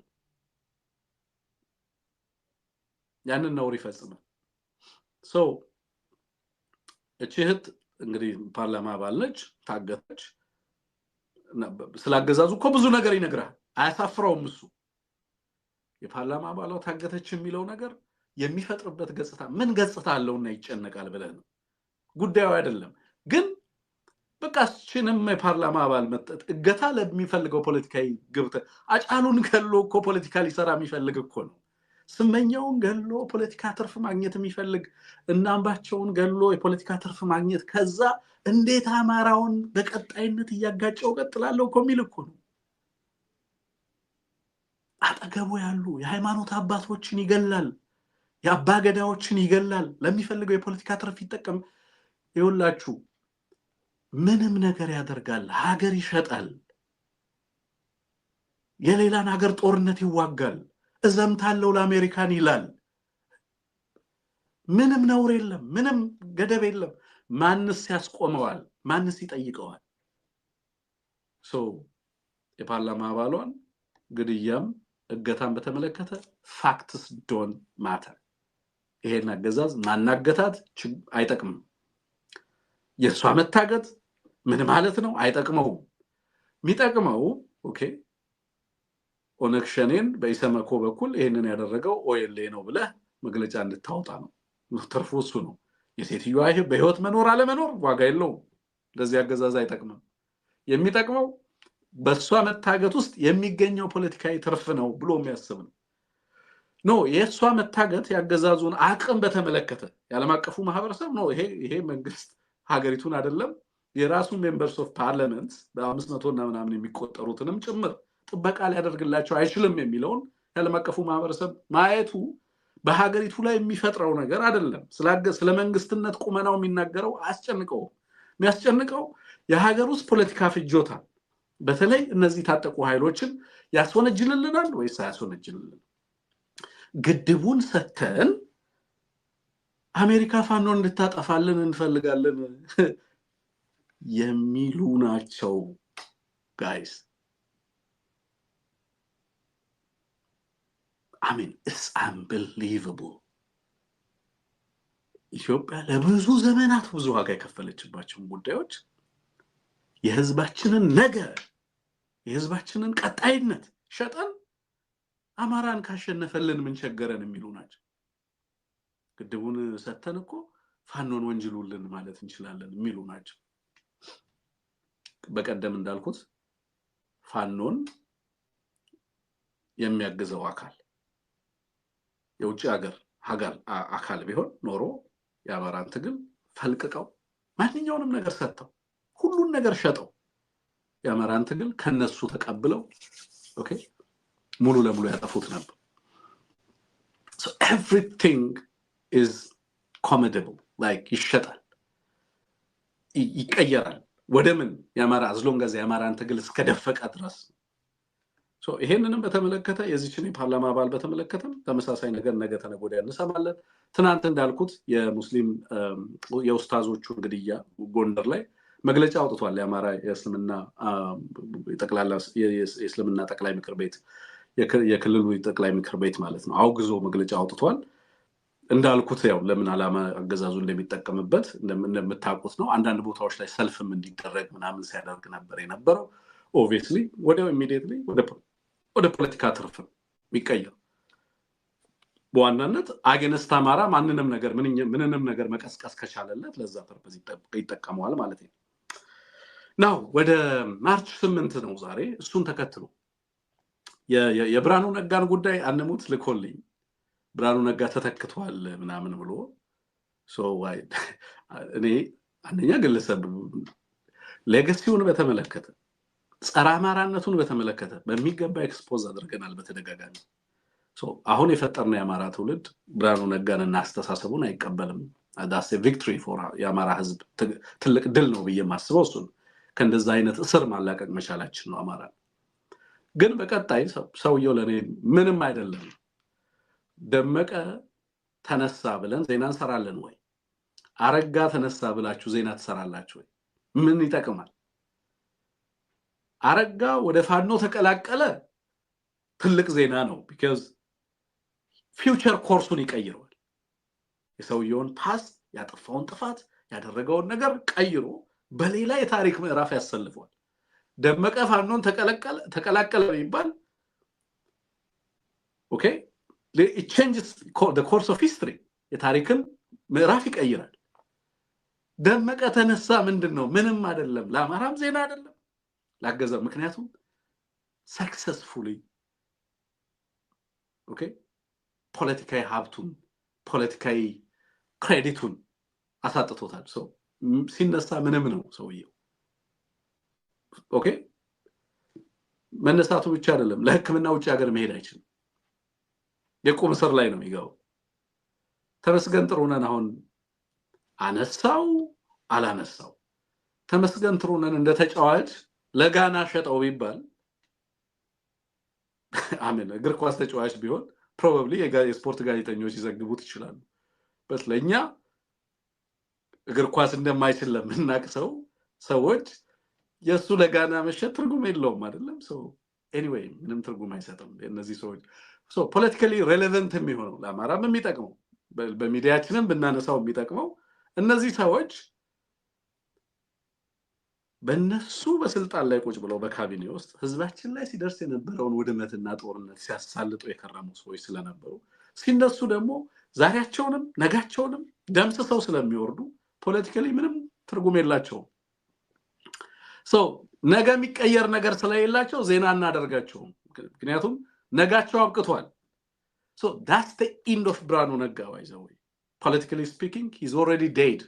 እዚህ ጋር አምጥተህ ፖለቲካሊ ልታወራው አትችልም። ምክንያቱም ማን ነው ስለ ፖለቲካሊ ስለሞተ ሰው መናገር ምን ፋይዳ አለው ነው። it doesn't worth our attention. የኛን ጊዜ የኛን ታይም እንትን አይልም ማለት ነው። ወርዛ ያረግ anyway ተባሯል የሚለው ነገር የተነሳ እንዳለ just መረጃው እንዳላችሁ አውቃለሁ። ማርች 8 ላይ እንግባ። ሲፒጄ ያስነበበው በጣም ጠቃሚ ነገር አለ። ታሳየን ከቻልኩት ቴክኒሻናችን በጣም ደስ ይለኛል። ሲፒጄ ይዞት የወጣው ሲፒጄ ኮሚቴ ፎር ፕሮቴክሽን ኦፍ ጆርናሊስትስ ተብሎ የሚታወቀው የጋዜጠኞች ጥበቃ የጋዜጠኞች መብት ጥበቃ ቡድን በመባል የሚታወቅ ነው። ምን ይላል ያወጣው መግለጫ የሚለውን ትንሽ ላንብብላችሁ። የነዚህ መቼም የነዚህ አማራ ጀግኖች ታሪክ ሲያስገርመን ነው የሚኖረው አይደለም። የዘመናችን ጣይቶች ናቸው። ሰዎች አድዋ ትናንት ብቻ ይመስላቸዋል። ለኔ ዛሬም አድዋ አለ። የኔ ትውልድ አድዋ፣ የኔ ትውልድ ጣይቶች ደግሞ እነዚህ አማራ ጀግኖች ናቸው። እነዚህ እንስቶች ናቸው። የአማራ ሴቶች በታሪክ ውስጥ የነበራቸው ሚና ያስደንቀኛል። አውሽ የታሪክ ተመራማሪ ብሆንና የነሱን ታሪክ ብቻ መድብል ማዘጋጀት ቢቻል ደስ ይለኝ ነበር። የአማራ ሴቶች በታሪክ ውስጥ ያላቸው ሚና ዋው! ዓለም የዛሬ 50 እና 60 ዓመት ነው ሴቶችን የተቀበለው አይደል? የአማራ ህዝብ ታሪክ እንደዛ አይደለም። በአማራ ህዝብ ታሪክ ውስጥ ሴትነት እንደዛ አይደለም። ሴትነት መሪነት፣ ሴትነት ፍትህ፣ ሴትነት ሀገር የምትመሰለው በሴትነት። የአማራ ህዝብ ለሴትነት የሚሰጠው ክብርና ማዕረግ ፈጽሞ የተለየ ነው እና ቀዳማዊ ነገስታቶቹን ጭምር ነሳባንም ሌሎችንም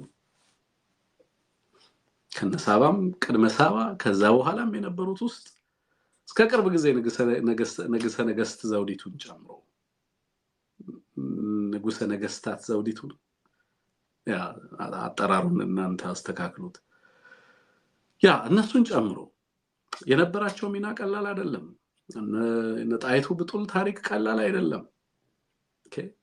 this were not just ዳቦ ፋብሪካ የሚያስመርቁ አልነበሩም። ከሀገር ከወገናቸው ከህዝባቸው ጋር በድፍረት የቆሙ ናቸው። ምኒልክ ሲሳሳት ስተት አለ የሚሉ፣ ደሃ ሲበደል የሚቆጡ፣ ግፍ ሲሰራ የሚቆጡ፣ ሀገር ስትወረር የሚዘምቱ ነበሩ የአማራ ሴቶች። የአማራ ሴቶች ታሪክ እንዲሁ በዋዛ የሚታለፍ አይደለም። ዛሬም የአማራ ሴቶች ታሪክ ተአምር እየተሰራ ነው ያለው። ዛሬ በእስር ቤት ያሉት እነዚህ የአማራ ሴቶች እስር ቤት ሆነው ሰነድ የሚያዘጋጁ ናቸው። እነ መስከረም አበራ እስር ቤት ሆነው ሰነድ የሚያዘጋጁ ናቸው። በርቱ ጽኑ የሚሉ ናቸው።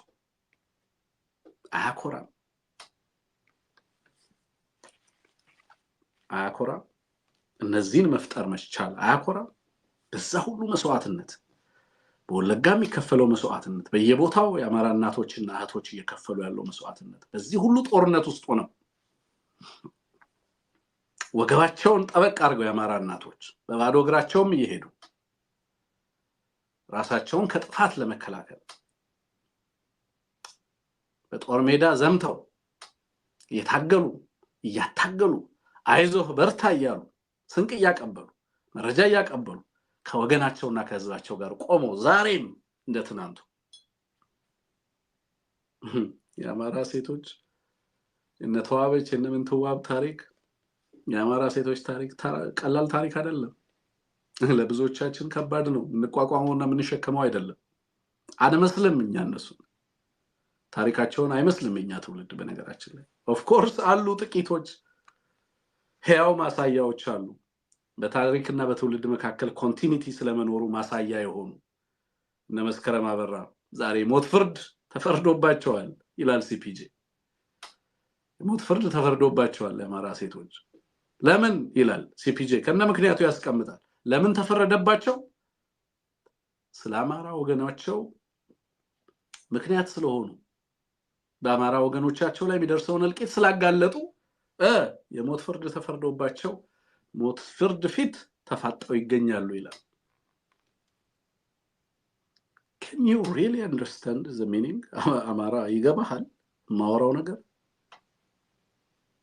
እነ ጣይቱ እነ ተዋበች እነ ምንትዋብ ኦኬ በዘረኛው የኦህዴድ አገዛዝ ታስረው በእስር ቤት ውስጥ ተቆልፎባቸው አማራ ብላችሁ ስለ አማራ ተናግራችሁ ዜና ሰርታችኋል ተብለው በአማራነታቸው የሞት ፍርድ ተፈርዶባቸው እስር ቤት ውስጥ ነው ያሉት የሚለውን ነገር እረፍት ይሰጣችኋል ወይ? ይሄ ለአማራ ህዝብ ማቀርበው ጥያቄ ነው። ደስታን ይፈጥርላችኋል? ሐዘን ነው የሚሰማችሁ? ቁጭት ነው የሚሰማችሁ? ምን ማለት ነው ትርጉሙ? ጣይቱን የማሰር ብቸኛ ምክንያት የነበረው አንቶኔሊ ነበር አይደል? ጣይቱን የማሰር ምክንያት የነበረው ምክንያቱም ውጫሌን አንቀጽ 17ን ገትራ የተከራከረች ጦርነቱንም የወሰነችና የቆረጠች ሴት ነች ጣይቱ አይደል? ሰሜን ሄዳ ምኒልክ ደቡባዊ ነው ብለው ሰሜኖቹ አኩርፈው ነበር በወቅቱ። የሰሜኑን ሸንጎ ሰብስባ የዋጉንም የሰሜኑንም የላስታውንም የቤጌ ምድሩንም ሰብስባ የትግራዩንም ሰብስባ የጦር ፕላኗን በነገስታቱና በእነሱ መካከል የነበረውን ቅሬታ ፈታ። ዲፕሎማት ነበረች፣ ጦር አርበኛ ነበረች። ቤተ መንግስት ውስጥ ሆና የመጣችበትን ማህበረሰብ ሰቆቃና ፍዳ ያልዘነጋች አዲስ አበባ መሆኗ ከህዝቧ ያልነጠላትና ያላራቃት ሴት ነበረች ጣይቱ። በየቀኑ እንዴት ሆነ፣ ድንበሩ እንዴት አደረ፣ ህዝቡ እንዴት ገባ፣ እንዴት ወጣ፣ ትግራይ ምን በላ፣ ማን ገባ በትግራይ ማን ወጣ የምትል የነበረች ማዕከል ላይ ያለው አስተዳደር ሰሜኑን እንዳይበድል ባላንስ አስጠባቂ ነበረች ጣይቱ። ባላንስ አስጠባቂ ነበረች እና አድዋ በዓል ሊታሰብ አይችልም without ጣይቱ። it should have like inconceivable ነው አድዋ ያለ ጣይቱ። ይሄ እንግሊዘኛው ቃል ነው ለኔ የተሻለው የሚሆነው። inconceivable ሊታሰብ ሊታለም አይችልም ያለሱ እና በዛ ቦታ ያ ሁሉ ጦር ልዩነቱን ያላንዳች ልዩነት በጋራ እንዲቆም የሚኒሊክ ጥበብ ብቻ አይደለም የጠቀመው። የጣይቱ ሊደርሺፕ፣ የጣይቱ አመራር፣ የጣይቱ ፍትሃዋቂነት፣ የጣይቱ ቆራጥነት፣ የጣይቱ ዲፕሎማትነት ነበር ሚና የነበረው። ዛሬ የአማራ ልጆች የአማራ ሴቶች ከነዚህ ንስቶች ብዙ ልትማሩ የሚገባበት ዘመን ላይ ነው። እነ መስከረም አበራ እየከፈሉ ያሉት መስዋዕትነት በምንም ተአምር ከዚህ ታላቅ ትግል ከዚህ ታላቅ መስዋዕትነት ተለይቶ የሚታይ አይደለም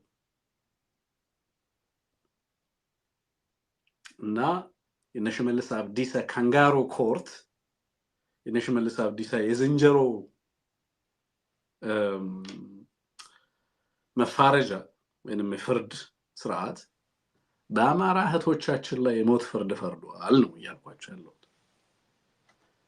and ለኔ by the way በታሪክ ውስጥ ልዩ ትርጉም የምሰጠው and we will see ኢትዮጵያ እንደ ሀገር እንዴት እንደምትቀጥል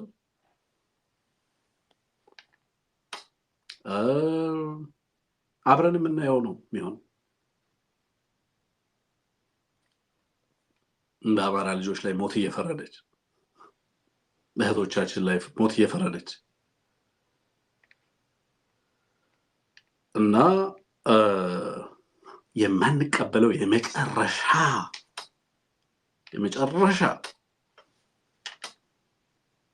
በእውነትም የመጨረሻው ምንጨክንበት ጉዳይ ይመስለኛል። የመጨረሻው ድንበራችን ይመስለኛል። ከዚህ በላይ ህዝባችን መታገስ አለበት፣ ከዚህ በላይ መቋቋም አለበት ብዬ እኔ አላምንም። ሲፒጄ ይሄ ፍርድ ለአማራ ጋዜጠኞች ለአማራ ህዝብ ላይ ጦርነት ሲታወጅ ዝም አላላችሁም ተናገራችሁ ተብሎ ሞት ተፈርዶባችኋል ብሎ ዛሬ ይዞታል። ዓለም ዛሬ እነሱን ሊያስብ ይገባል ብሎ ይዞታል። አንደኛዋ በህመም አንደኛዋ የአይን ህመም አለባት፣ ሌላኛዋ በጣም እየተሰቃየች ነው። ገኒ በጣም ታማለች እንደሰማሁት ከሆነ እናቷ ያነባሉ ሌት ተቀን፣ የመስኪ ልጆች ያነባሉ። ባለቤቷ በጣም በከፍተኛ መከራና ስቃይ ውስጥ ነው ያሉት። በእንደዛ አይነት ሁኔታ ውስጥ ሆነው ጽኑ አማራ ህዝብ ትግል የፍትህ ትግል ነው፣ የእውነት ትግል ነው እያሉ ዛሬም ህዝባቸውን ሊያበረቱ ይሞክራሉ። እና I think ይሄ እነሱን ዛሬ ስናስብ እንድንውል ነው። actually ይሄን ፕሮግራም fully dedicate ማድረገው ለነሱ ነው። ይሄንን ፕሮግራም ሙሉ ለነሱ መታሰቢያ እንዲሆን ነው። ሕያው ነው የምትከፍሉት መስዋዕትነት። የኛ የዘመናችን ብርቱዎች ጣይቶች ናችሁ። የአማራ መሪዎች ናችሁ። የትውልድ መሪዎች ናችሁ። ኦኬ፣ በታመናችሁለት ልክ ሊታመንላችሁ የምትሰጡትንና የምትከፍሉትን ሕያው መስዋዕትነት ሊከፍልላችሁ የተዘጋጀና የቆረጠ ህዝብ እንዳላችሁ ልታውቁት ይገባል። መስዋዕትነታችሁ ለመላ የዓለም ሴቶች ብርታት ነው። ትናንት ለወደቁ፣ ትናንት ዋጋ ለከፈሉ፣ ኢትዮጵያን ላቀኑ ሴቶች ሕያው ምስክርነት ነው። እናንተ የነጣይቱ ልጆች የነጣይቱ ምስሎች ናችሁ ነው። ኦኬ፣ የትውልድ ምልክቶች ናችሁ። መስዋዕትነታችሁን እናከብራለን። ሕያው ነው። ዛሬ ህዝባችን ቀና እንዲል፣ ዛሬ ህዝባችን ትግል እንዲጀምር፣ ዛሬ ህዝባችን ይሄን ሁሉ ዋጋ እንዲከፍል፣ እየከፈለ ያለውን ዋጋ ትርጉም ላለው ዓላማ እየከፈለ ያለው መስዋዕትነት እንደሆነ እንድንገነዘብ ጭምር ያስቻለ ስለሆነ ይሄን መስዋዕትነት በዛ ደረጃ ነው የምንረዳው ብዬ ነው የማስበው። በዛ ደረጃ ነው እኔ የምረዳው። የነመስከረም ጽናት ሕያው ሆነን እንድንቆም አስችሎናል። እኔ የመስከረም ወንድም ነኝ። እያንዳንዱ በጫካ እየወደቀ ያለው የአማራ ልጅ፣ የአማራ ልጆች፣ የአማራ እህቶች የመስከረም ወንድምና እህቶች ናቸው። የመስከረም ፍርድ እኔ ላይ የተፈረደ ፍርድ ነው። የነገኒ ፍርድ እኛ ላይ የተፈረደ ፍርድ ነው። ህዝባችን ላይ የተፈረደ ፍርድ ነው። መስከረም ስለ አማራ እንጂ ፍርድ ቤት የቆመችው በግሏ በድላ አይደለም፣ ክፉ አድርጋ አይደለም። አማራ ይሄን ማወቅ አለበት። ስላንተ ነው የተፈረደባት። እነዚህ ልጆች እነዚህ እህቶቻችን ኦኬ በእነዚህ ጨካኞች እጅ ወድቀው በየዕለቱ እየተሰደቡ በየዕለቱ እየተዋረዱ፣ ትላንት እስር ቤት ድብደባ ነበር፣ ግርፊያ ነበር፣ አማራዎችን እየገረፉ ነበር ትላንት። ይሄንን ሁሉ ውርደት ይሄንን ሁሉ ጥቃት እያስተናገዱ ያሉት በዛ ውስጥ ዳኛ የሞት ፍርድ የሚፈርድባቸው እህቶቻችን አማራ ስለሆኑ ነው። ይሄንን ማወቅ አለብህ። እኔ አሁን አንዳንድ ሰዎች unnecessarily የአማራን ናሽናሊዝም የፑሽ እያደረኩ እንዳለው ነው ሰው የሚያስበው። unnecessarily አላስፈላጊ የሆነ ጫና እየፈጠርኩ ህዝብ ላይ እንደሆነ ነው ሰው የሚሰማው። በጣም ናት። እኔ መስከረም ፍርድ ቤት የቆመችው አማራ ስለሆነች ነው። መጀመሪያ ታስራ ስትፈታም ሳገኛት የነገርኳት ነገር ለመጀመሪያ ጊዜ ለአማራ የታሰረ ሰው ሰላም አልኩኝ፣ ጨበጥኩኝ ነው ያልኳት። ስለ አማራ የሚታሰር ሰው አማራነቱ ያሳሰረው ትውልድ ነው። ይሄ ትውልድ ምንም አይበድልም፣ አያጠፋም። ኦኬ፣ ሌሎችን እንደማይበድል እርግጠኛ ነኝ። በሌሎች ላይ ጥፋት እንደማይፈጽም እርግጠኛ ነኝ። ህዝባችን ያንንም የሚያደርግ አማራ ቢኖር እንታገለዋለን። በግፍ ሌሎችን ሲያጠቃ፣ ኦሮሞን ሲያጠቃ ብናይ፣ በግፍ ሲዳማን ሲያጠቃ ብናይ፣ አማራ በግፍ ትግራይን ሲያጠቃ ብናይ አማራ እንታገለዋለን ታግለንም እያሳየን ነው ግፍን ስለምንቃወም እንደ ህዝብ በአማራነታቸው ወንድሞችና እህቶቻችን ህዝባችን ለሚደርስበት ነገር ግን አማራ ሆነን ወንድም ሆነን መከታ ሆነን እንቆማለን የኛ በየለቱ መጽናት በዚህ ትግል ውስጥ በየለቱ እንድንቆም የሚያደርገን የነሱ ጽናት ነው በስደት ያለ አማራ አይተኛም አይታችሁ ከሆነ በማያመች ሁኔታ ውስጥም ሆኖ ፕሮግራም ይሰራል ለተቀን ይታገላል ለምን እነሱ ናቸው ያጸኑ እነሱ ናቸው ያቆሙት የነሱ መስዋዕትነት በመሬት ላይ የሚከፈለው መስዋዕትነት ነው ያው የነሱ ያህያዋነት ነው ያ ታሪክ ነው የነሱ ተጋድሎ ነው በትውልዱ ላይ የትውልዱ የትግል መንትን ናቸው that's why they wanted to break us እንደ ህዝብ ሊሰብሩን የፈለጉ ነው አርገው ገለው ድሮን ቀጥቅጠው ምናምን መንደር አቃጥለው ህዝብ ጨፍጭፈው አፈናቅለው አልበቃቸው የአማራ ምልክት ናቸው የሚሏቸው ላይ ሞት ፍርድ እየፈረዱ ነው አሁን ደግሞ and we will see ይሄ ወዴት እንደሚወስድን እናያለን ይሄንን በግልጽ ምንናገረው ነው ባይዘው የመጨረሻው የሞራል ድንበር ካለ ሊይዘን የሚችለው እሱ ነው እንደ ሀገር ሴቶቹን አሳርዶ ሴቶቹን አስጨፍጭፎ አስገድሎ በሰላም ገብቶ የሚተኛ አማራ አይኖርም ይሄ በግልጽ መታወቅ አለበት and we're watching and the whole world is watching CPJ የዛ ማሳያ ነው እያየን ነው ዓለምም እያየ ነው የአማራም ህዝብ እያየ ነው የኢትዮጵያም ህዝብ እያየ ነው ማንንም ሌላው የጎረቤት ሀገራት ህዝብም እያየ ነው ምን እየተካሄደ እንዳለ እዛ ሀገር ላይ እየታዘበ ነው ኦኬ ለነሱ መታሰቢያ ነው ይሄንን ፕሮግራም በማንነታችሁ ለምትሰቃዩ አማራ እህቶች ለተደፈራችሁ ወይም ለተጣላችሁ ጎዳና ለወደቃችሁ ቤተሰብ አልባ አባወራችሁን ለተነጠቃችሁ አካላችሁ ለጎደለ ጻንነታችሁን ላጣችሁ ክብራችሁን ለተነፈጋችሁ አማራ ሴቶች ሁሉ ነው ይሄ ቀን ለእናንተ መታሰቢያ ነው እና እናንተ ግን ዝም ብሎ ሴቶች አይደላችሁ የአማራ ሴቶች ማወቅ ያለባችሁ እናንተ ከምን አይነት ማህበረሰብ እንደወጣችሁ ታሪኮቻችሁን ወቁ ለሺህ ዘመናት በኢትዮጵያ ውስጥ ሚና የነበራቸው ሴቶች ናቸው የአማራ ሴቶች የኢትዮጵያ ሴቶች በአጠቃላይ ንግስት ሌኒን ማንሳት ይቻላል አይደል የኢትዮጵያ ሴቶች በአጠቃላይ የአማራ ሴቶች ደግሞ ክብራቸውን ማወቅ አለባቸው የተለየ ታሪክ ገጽታ ያላቸው ናቸው ማንንም በባርነት እንትን ያላላቸው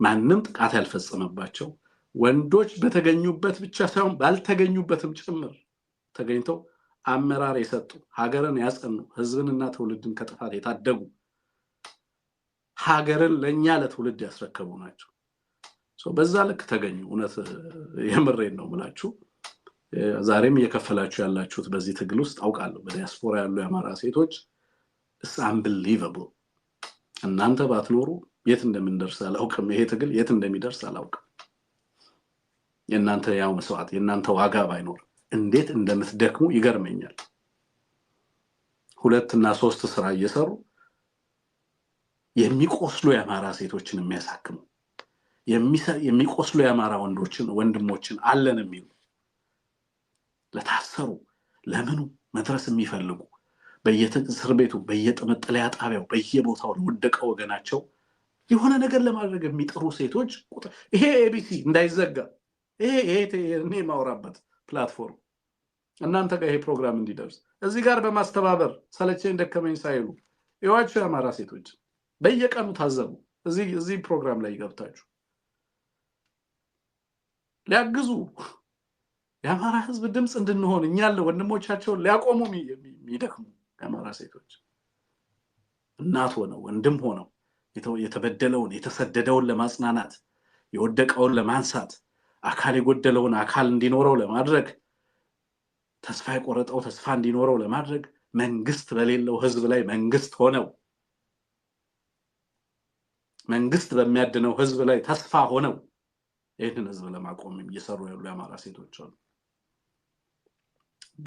እኛ ብንሰለች ያልሰለቹን ማለት ነው ህዝባችን ቢደከም ያልደከሙ ህዝባችን ቢሰለቸው ያልሰለቹ አሚን ሌላው ቢሰለቸን የማይሰለቹ ማለት ነው ይሄ ነገር በጣም ይገርመኛል እና ለእናንተ መታሰቢያ እንዲሆን ነው ይሄ ፕሮግራም የተዘጋጀው ለማለት ነው እና ወደ ሃርድኮር ፖለቲካ እንግባ የዛሬ ፕሮግራማችንም ከነዚህ ርዕሰ ጉዳዮች በተለየ ደግሞ ላነሳላችሁ እንፈልገው ነገር የኦህዴድ ወለጋ ላይ የኦህዴድ ሰራዊት የሚያስተላልፈውን መልእክት ላሰማችሁ ወለጋ ላይ ያለው ህዝባችን በጣም ከባድ መከራ በከባድ ዋጋ እየከፈለ ነው ያለው እሱን ደግሞ የሚያደርገው ገዳ ኮማንዶ የሚባለው የሽመልስ አብዲሳ ጦር ነው ጦሩ ያለምንም ሀፍረት ያለምንም ፍርሃት ያለምንም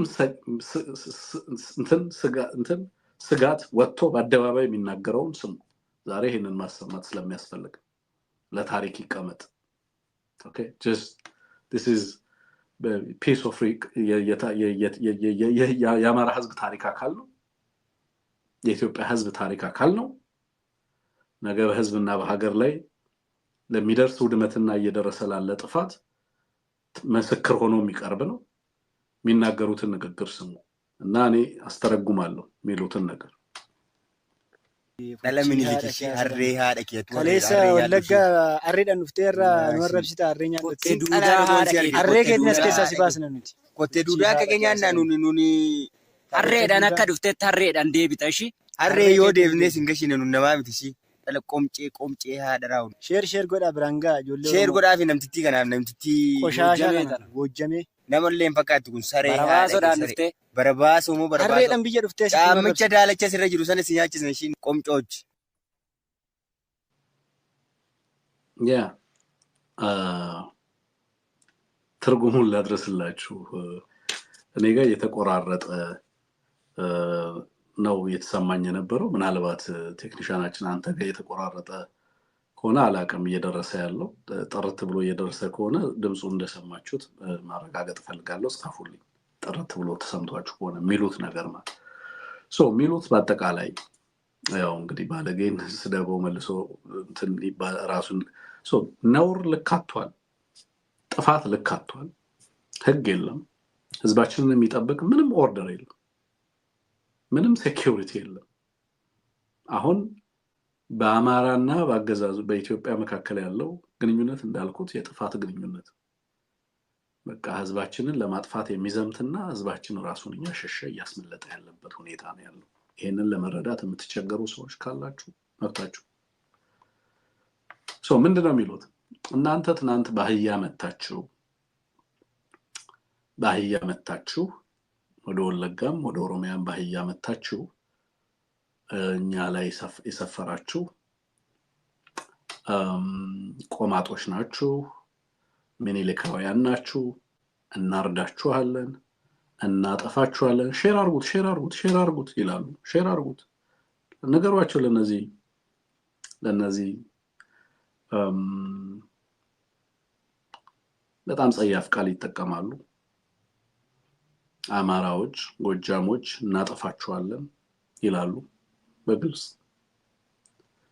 እናጸዳችኋለን እናርዳችኋለን ሙሉ ለሙሉ ይሄው አቃጥለናል አውድመናችኋል ምናምን ነው የሚሉት ሼር አርጉት ለነዚህ ለሚኒሊካውያን ባህያ ለመጡ ባህያ ተቀምጠው ለመጡ ምናምን ይላሉ ኦኬ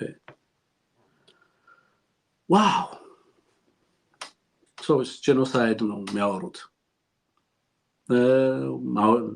እንዴት እንደሚያጠፉት ህዝቡን እንዴት እንደሚያጠፉት ነው የሚናገሩት ወታደሮች ናቸው የሽመልስ አብዲሳ ወታደሮች ናቸው these are actually first class citizens ናቸው እነዚህ የሀገሪቱ የዜግነት አዋርድ አሸናፊዎች ናቸው የመንግስት ናቸው መንግስትነት የሰጣቸው ሙሉ መብት አማራን ማጥፋት መንግስትነታቸው ያጎናጸፋቸው ነፃነት አማራን ማውደም በእነሱነት በሽመልስ አብዲሳ ሰራዊትና this is exactly the same script ይሄንን ነው ስክሪፕት ሽመልስ አብዲሳ ጨፌው ላይ ይናገራል ይሄንን ነው ሰበርናቸው ዛሬ ጦርነቱን እንትን ሜዳ ቀየር ነው ኦኬ እኛ ሪሳን ይያለ እኛ ንስር ነን ይላል ንስር ነን ንስር መሬት ላይ አይዋጋም ከእባብ ጋር ይላል ንስር ከእባብ ጋር መሬት ላይ አይዋጋም ንስር ከእባብ ጋር መዋጋት ሲፈልግ እባቡን ይዞ ወደ ላይ ይነሳል ይላል እባቡ ላይ ሲሄድ ማሰብ አይችልም ይዝለፈልፋል ከሰማይ ተጥለዋል እንደዛ ነው ያደረግን ያለነው ጠላቶቻችን ይዘናቸው ወደ ሰማይ ወተን ከዛን እየከሰከስናቸው ያለነው ነው የሚሉት ቃል በቃል ሽመልስ የሚናገረው ፓርላማ ይሄ ፖሊሲ ሲወርድ ምን ይሆናል የነዚህ ልጆችን ንግግር ይሆናል that is exactly ያገዛዙ ፖሊሲ አማራ እና ይሄ ሀገር ያለው ግንኙነት ይሄ በህዝባችንና በእነዚህ ኃይሎች መካከል ያለው ግንኙነት በግልጽ ይሄ በእነዚህ ኃይሎች መካከል ጄኖሳይድ ነው የሚያወሩት እንዴት አንድን ህዝብ እንደሚያጠፉ ነው የሚያወሩት just everything የሚናገሩት ነገር እያንዳንዷ ንግግር የትርክት ኦህዴድ የተመሰረተበት የቆመበት ትርክት ውጤት ነች እያንዳንዷ ምኒልክ ባህያኔ መጣው የሚለው እነሱ የሚናገሩት ብቻ አይደለም ባለስልጣናቶቹ ሲሉት ከዚህ በፊት በተደጋጋሚ ስሰማ ነው የኖርኩት ሐሬድ እንዱፈኒ ይላሉ and just for the record okay አማራ በፈረስ ጦርነትን ማድረግ የጀመረው ኦኬ ከ15ኛው ክፍለ ዘመን በፊት ነው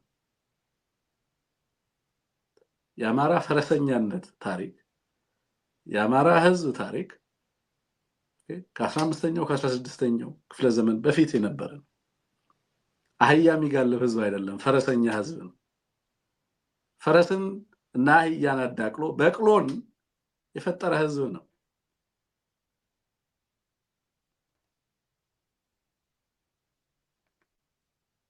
እንደው ባዕድ ከሆናችሁ ለታሪኩ ማለት ነው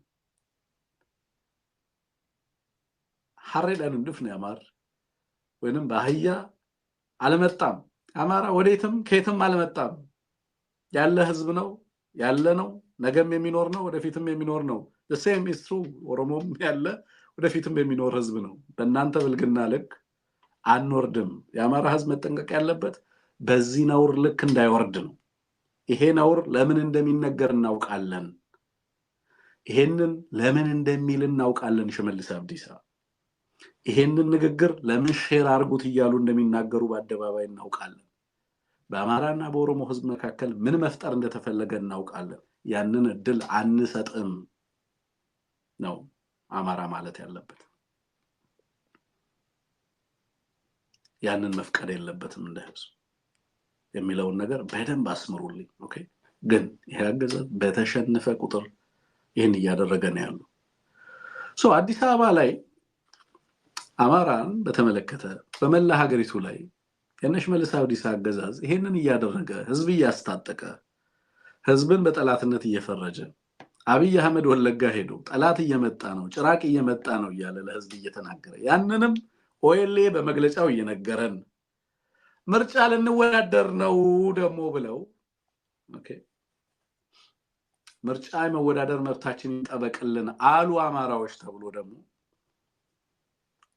ምርጫ የአማራ ህዝብ ትልቅ ጥያቄ ተደርጎ ሲነገር ደሞ ተሰማላችሁ ቀኔው እንትኑ ከባድ ነው አይሮኒክ ከባድ ነው እዚህና ማለት ፍጅቱን ተመልከቱት ስርዓቱን ተመልከቱት ወታደሮቹን ተመልከቷቸው የሚናገሩትን ራያ ወልቃይት ጠለምት ላይ ያሉ የአማራ ህዝቦችን ደሞ ትልቁ ጥያቄያቸው ምርጫ ማድረግ ተደርጎ ሞቢላይዝ ለማድረግ ይሞክራል ለሄኮ እንደዛ ያደርጋል በሀገርና በህዝባችን ላይ መጣውን ጥፋት ግን ለህዝባችን እኔ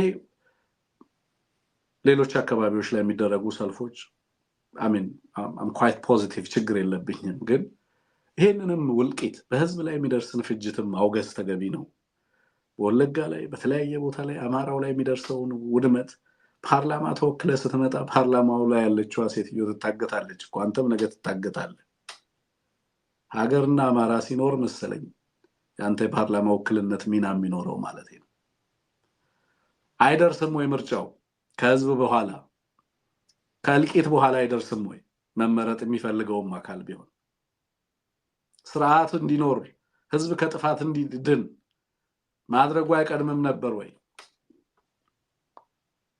መልካም እድል እመኛለሁ አሁንም and በታሪክ ውስጥ ግን አማራና በዚህ አገዛዝ መካከል በዚህ ሀገርና በህዝባችን መካከል ያለው ግንኙነት ይሄን ይመስላል ይሄንን አይነት ነውር ይመስላል የሚለው ነገር አስምሩበት ነው ወደ ሌላ ጉዳይ ልለፍ ወደ ጀነራል ዮሐንስ የተባለ አንድ ሰው መቼም የትግራይ ጀነራል ነው ወደ አብይ አህመድ ዲፌክት ያደረገ ነው በቅርብ ጊዜ አንድ ነገር ሲናገር ሰማሁት እሱን ላሰማችሁ ምናልባት እንደመውጫ ያገለግለናል ብዬ አስባለሁ እሱን እናንሳ እና ቲፒኤልኤፍንም በተመለከተ የተወሰነ ነገር ምለው ነገር አለ ሰሞኑን ሲወራ ነበር በብልጽግና ጀነራሎች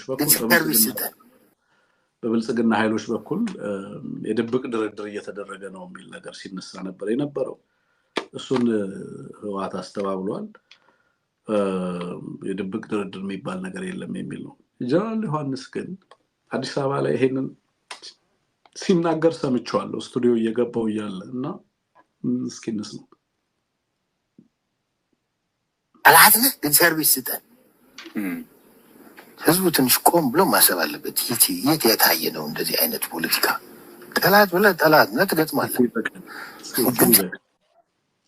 እዚህ ጋር የሚለው ምንድነው አብይ አህመድን ጠላት ነው ካሉ በኋላ ደግሞ ሰርቪስ ስጠን ይላሉ ብሎ የትግራይን ህዝብ እየተቸነ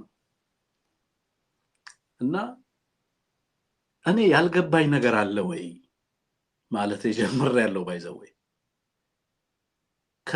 ከዛ ማህበረሰብ የሚወጡ ከትግራይም ከአማራም የሚወጡ ከአብይ አህመድ ጋር ሄደው ሲጠጉ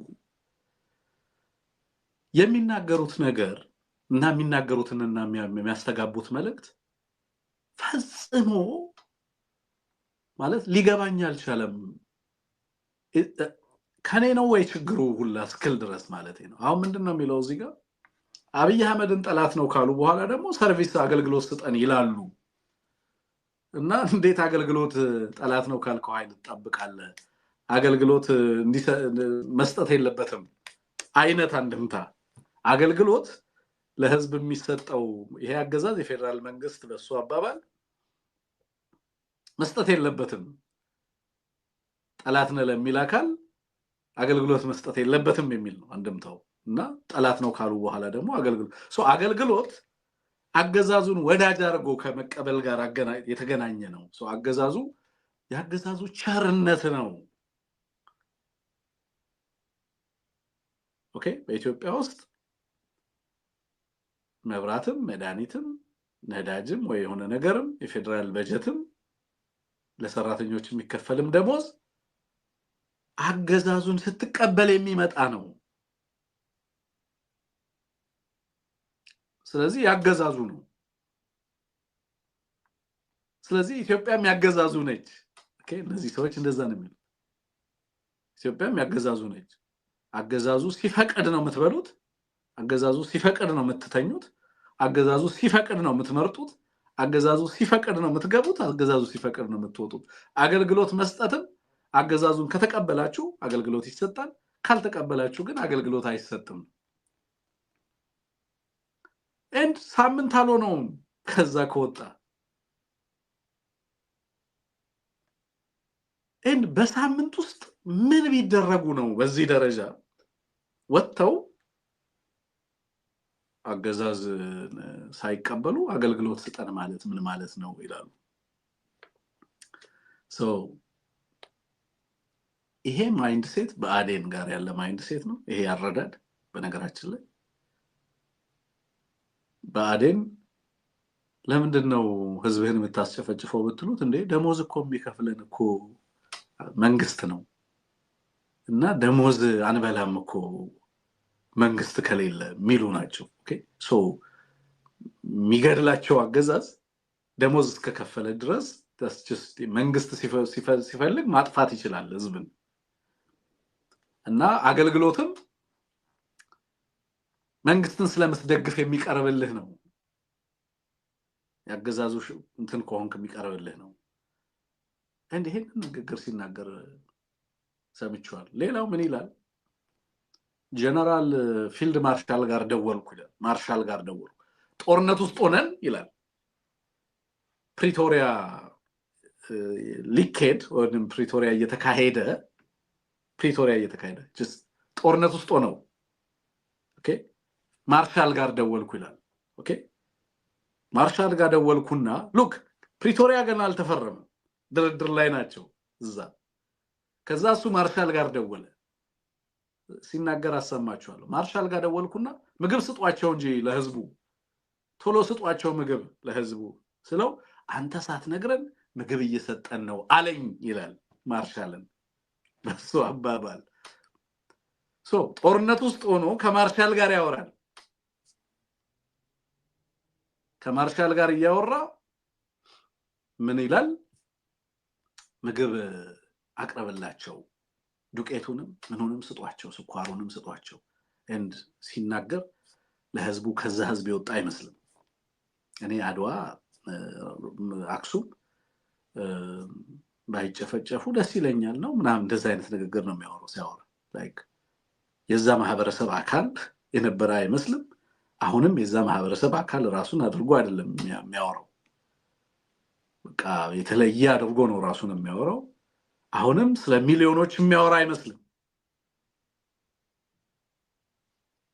እና ማለት ምንድነው የሚያደርጓቸው ወደ አዲስ አበባ ሲያመጧቸው የሚለው ነገር ግራ ስለሚገባኝ ነው ላይ አንደኛ አገልግሎትን በቀጥታ ካለ አገዛዙ ከመገበርና ካለመገበር ጋር ያገናኘው ሲሞክራል ሁለተኛ በጦርነት ሁኔታ ውስጥ ማርሻል ጋር ደውዬ ለምንድነው ምግብ ማትሰጧቸው ምናምን ስም ማርሻል እንደዚህ ያለ ይላል አስቀድሞ ከአገዛዙ ጋር የሚሰራ ሰው አይነት ይመስላል በንግግሩ እንደዛ አይነት ነገር አንድምታ አለው ማርሻል ጋር በፕሪቶሪያ ላይ ያሉ እነሱ ደወልኩና ምግብ ምናምን ለህዝቡ እንትን አቅርቡ እንጂ ምናምን ስለው እና ይሄ አገዛዝ በጣም ይገርመኛል ብሎ በጦርነት ውስጥ ሆኖ መሰረተ ልማት ያሟላ ነበር እኛ ያወደምነው ኤርፖርት ምናምን ነገር ለመገንባት ምናምን ጥረት ያደርግ ነበር ምናምን ይያለ እንደዛ አይነት ነገር ውስጥ ተሳትፎ ከሆነ በቀጥታ ተጠያቂ መሆን ያለበት ሰው right ኤርፖርት የሀገርና የህዝብ ንብረት ያወደም ከነበረ በቀጥታ he's just admitting ወንጀል መስራትና ሲሰራ እንደነበረ እየተናገረ ነው ያለው ይሄንን ሰው ምሳሌ አድርጎ አቅርቦ ጭራሽ ሌላ ፍርድ በራሱ ወገን ላይ በራሱ ህዝብ ላይ ሲፈርድ የወጣበት ማህበረሰብ ላይ ሲፈርድ ሰሙታላችሁ ማድነሱ ልክ የለውም እብደቱ ልክ የለውም በዚህ አገዛዝ በኩልና ከዚህ አገዛዝ በሚወጡ አካላት የሚለውን ለማንሳት ነው just የአጀንዳ ይላደርገው ፈልጌም አይደለም በመጨረሻ በአዴን እየታደነ ነው ያለው አዲስ አበባ ላይ በጣም በርካታ በአዴኖችን እያደነ ነው ያለው የሆዴድ መዋቅር ሰሞኑን ነገርያቸዋለሁ በአዴን መዋቅር ጥቅም እስከሰጠ ድረስ ነው የሚቀጥለው አይደለም ለአገዛዙ ከባድ ራስ ምታት ሆኖበታል በነገራችን ላይ ሌሎች ክልሎች ለምሳሌ ዳንጉር ላይ ቤኒሻንጉል ከፋኖ ጋር ግንኙነት አላቸው የተባሉ የወረዳ አስተዳዳሪዎችን እንደዚሁ አስረዋል አዶኖ ለምን ከወረዳ እንደጀመሩ አላቀም ለምን ከሚኒስተሮቹ እና ከክልሉ ፕሬዝዳንቶች እንደማይጀምሩ አላቀም ግንኙነት አላችሁ ብለው anyway ከወረዳ ምናምን ያሉትን አዲስ አበባ ያሉትን አብዛኞቹን አዲስ አበባ already ሰርጀሪ ነው ኤትኒክስ እንትን ነው ቀዶ ጥገና ነው አዲስ አበባ ላይ ያለ የባዴን መዋቅር ምንም ነገር ቢደረግ ለአማራ ህዝብ ምንም አይደለም ግን እየታደነ ነው አሁን በአዲስ አበባ የጀመረው ነገር ይቀጥላል በሌሎችም አካባቢዎች ላይ ተመሳሳይ ነገር ያደርጋል ምክንያቱም ከህዝባቸው ጋር ሊቆሙ ከህዝባቸው ጋር ሊሰለፉ የቻሉ ኃይሎች አይደሉ ኦህዴድ በተሸነፈ ቁጥር ኦህዴድ ጥቃት በደረሰበት ቁጥር እንደሚሸነፍ እየተገነዘበ በመጣ ቁጥር ቀድሞ የሚነቅለው የአማራ ጀነራሎች ቀድሞ የሚነቅለው በመስሪያ ቤቶች ውስጥ በተለያዩ ቦታዎች ላይ አብረውት የተሰገሰቡ የራሱን ህዝብ ሲያስጨፈጭፍ የነበረው የባዴን መዋቅር ጠርጎ ያጠፋል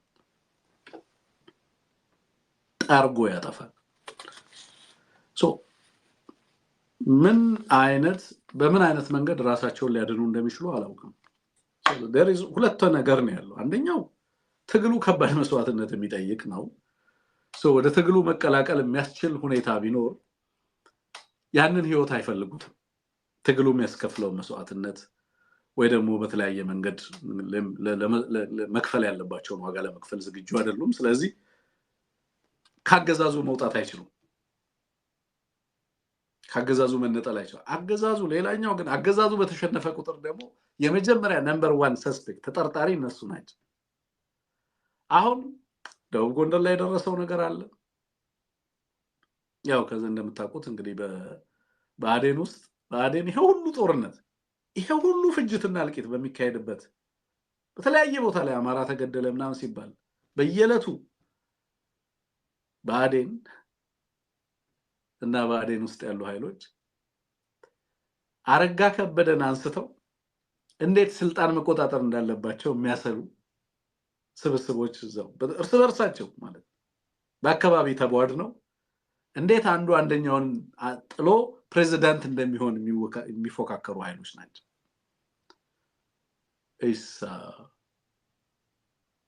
በቃ I'm lost ይሄንን ቡድን ለመረዳት በጣም አሰልቺ በቃ አቅማችሁን ነው የምታጡት እኔ በቃ እንዴት ትውልድ ሊመክን ይችላል እስከምን ድረስ በምን ልክ ከሃዲ ሊሆን ይችላል በምን ልክ ሹምባሽ ሊሆን ይችላል በምን ልክ ራስ ጠል ሊሆን ይችላል በምን ልክ ራሱን የሚጠየፍ ይሆናል ደግሞ ራሱንም አይወድም እኮ ራስም የለው ራስን መውደድ ባይዘው ራሳቸውን የሚወዱ ህዝቦችን እኔ አደንቃለሁ እነዚህ እኮ ራሳቸውን እኔ እኮ አማራ ሆኖ ራሳቸውን ቢወዱ ደስ ይለኛል ለራሳቸውም ክብር የላቸውም ራሳቸውን እና ክሊኮች ናቸው ቡድኖች ናቸውና በጥቅም የተሳሰሩ ናቸው እስከ ውጭ ሀገር ድረስ ኔትወርክ አላቸው ምናምን ሌላው ሰው ሲመጣ ያኮርፋሉ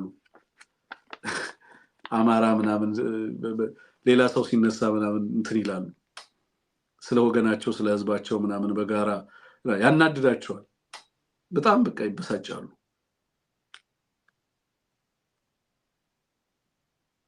አይገባኝም እና አረጋን መተካት ነው ውድድሩ አረጋን እና ያረጋን ቦታ መተካት ነው this is a guy ራሱንና ታሪኩን ያቆሸሸ በዚህ አስቸጋሪ ሰዓት የራሱ ህዝብ በድሮን ሲነድ ፕሬዝዳንት ነኝ እያለ በትልቅ ኮት ውስጥ ሱፍ ውስጥ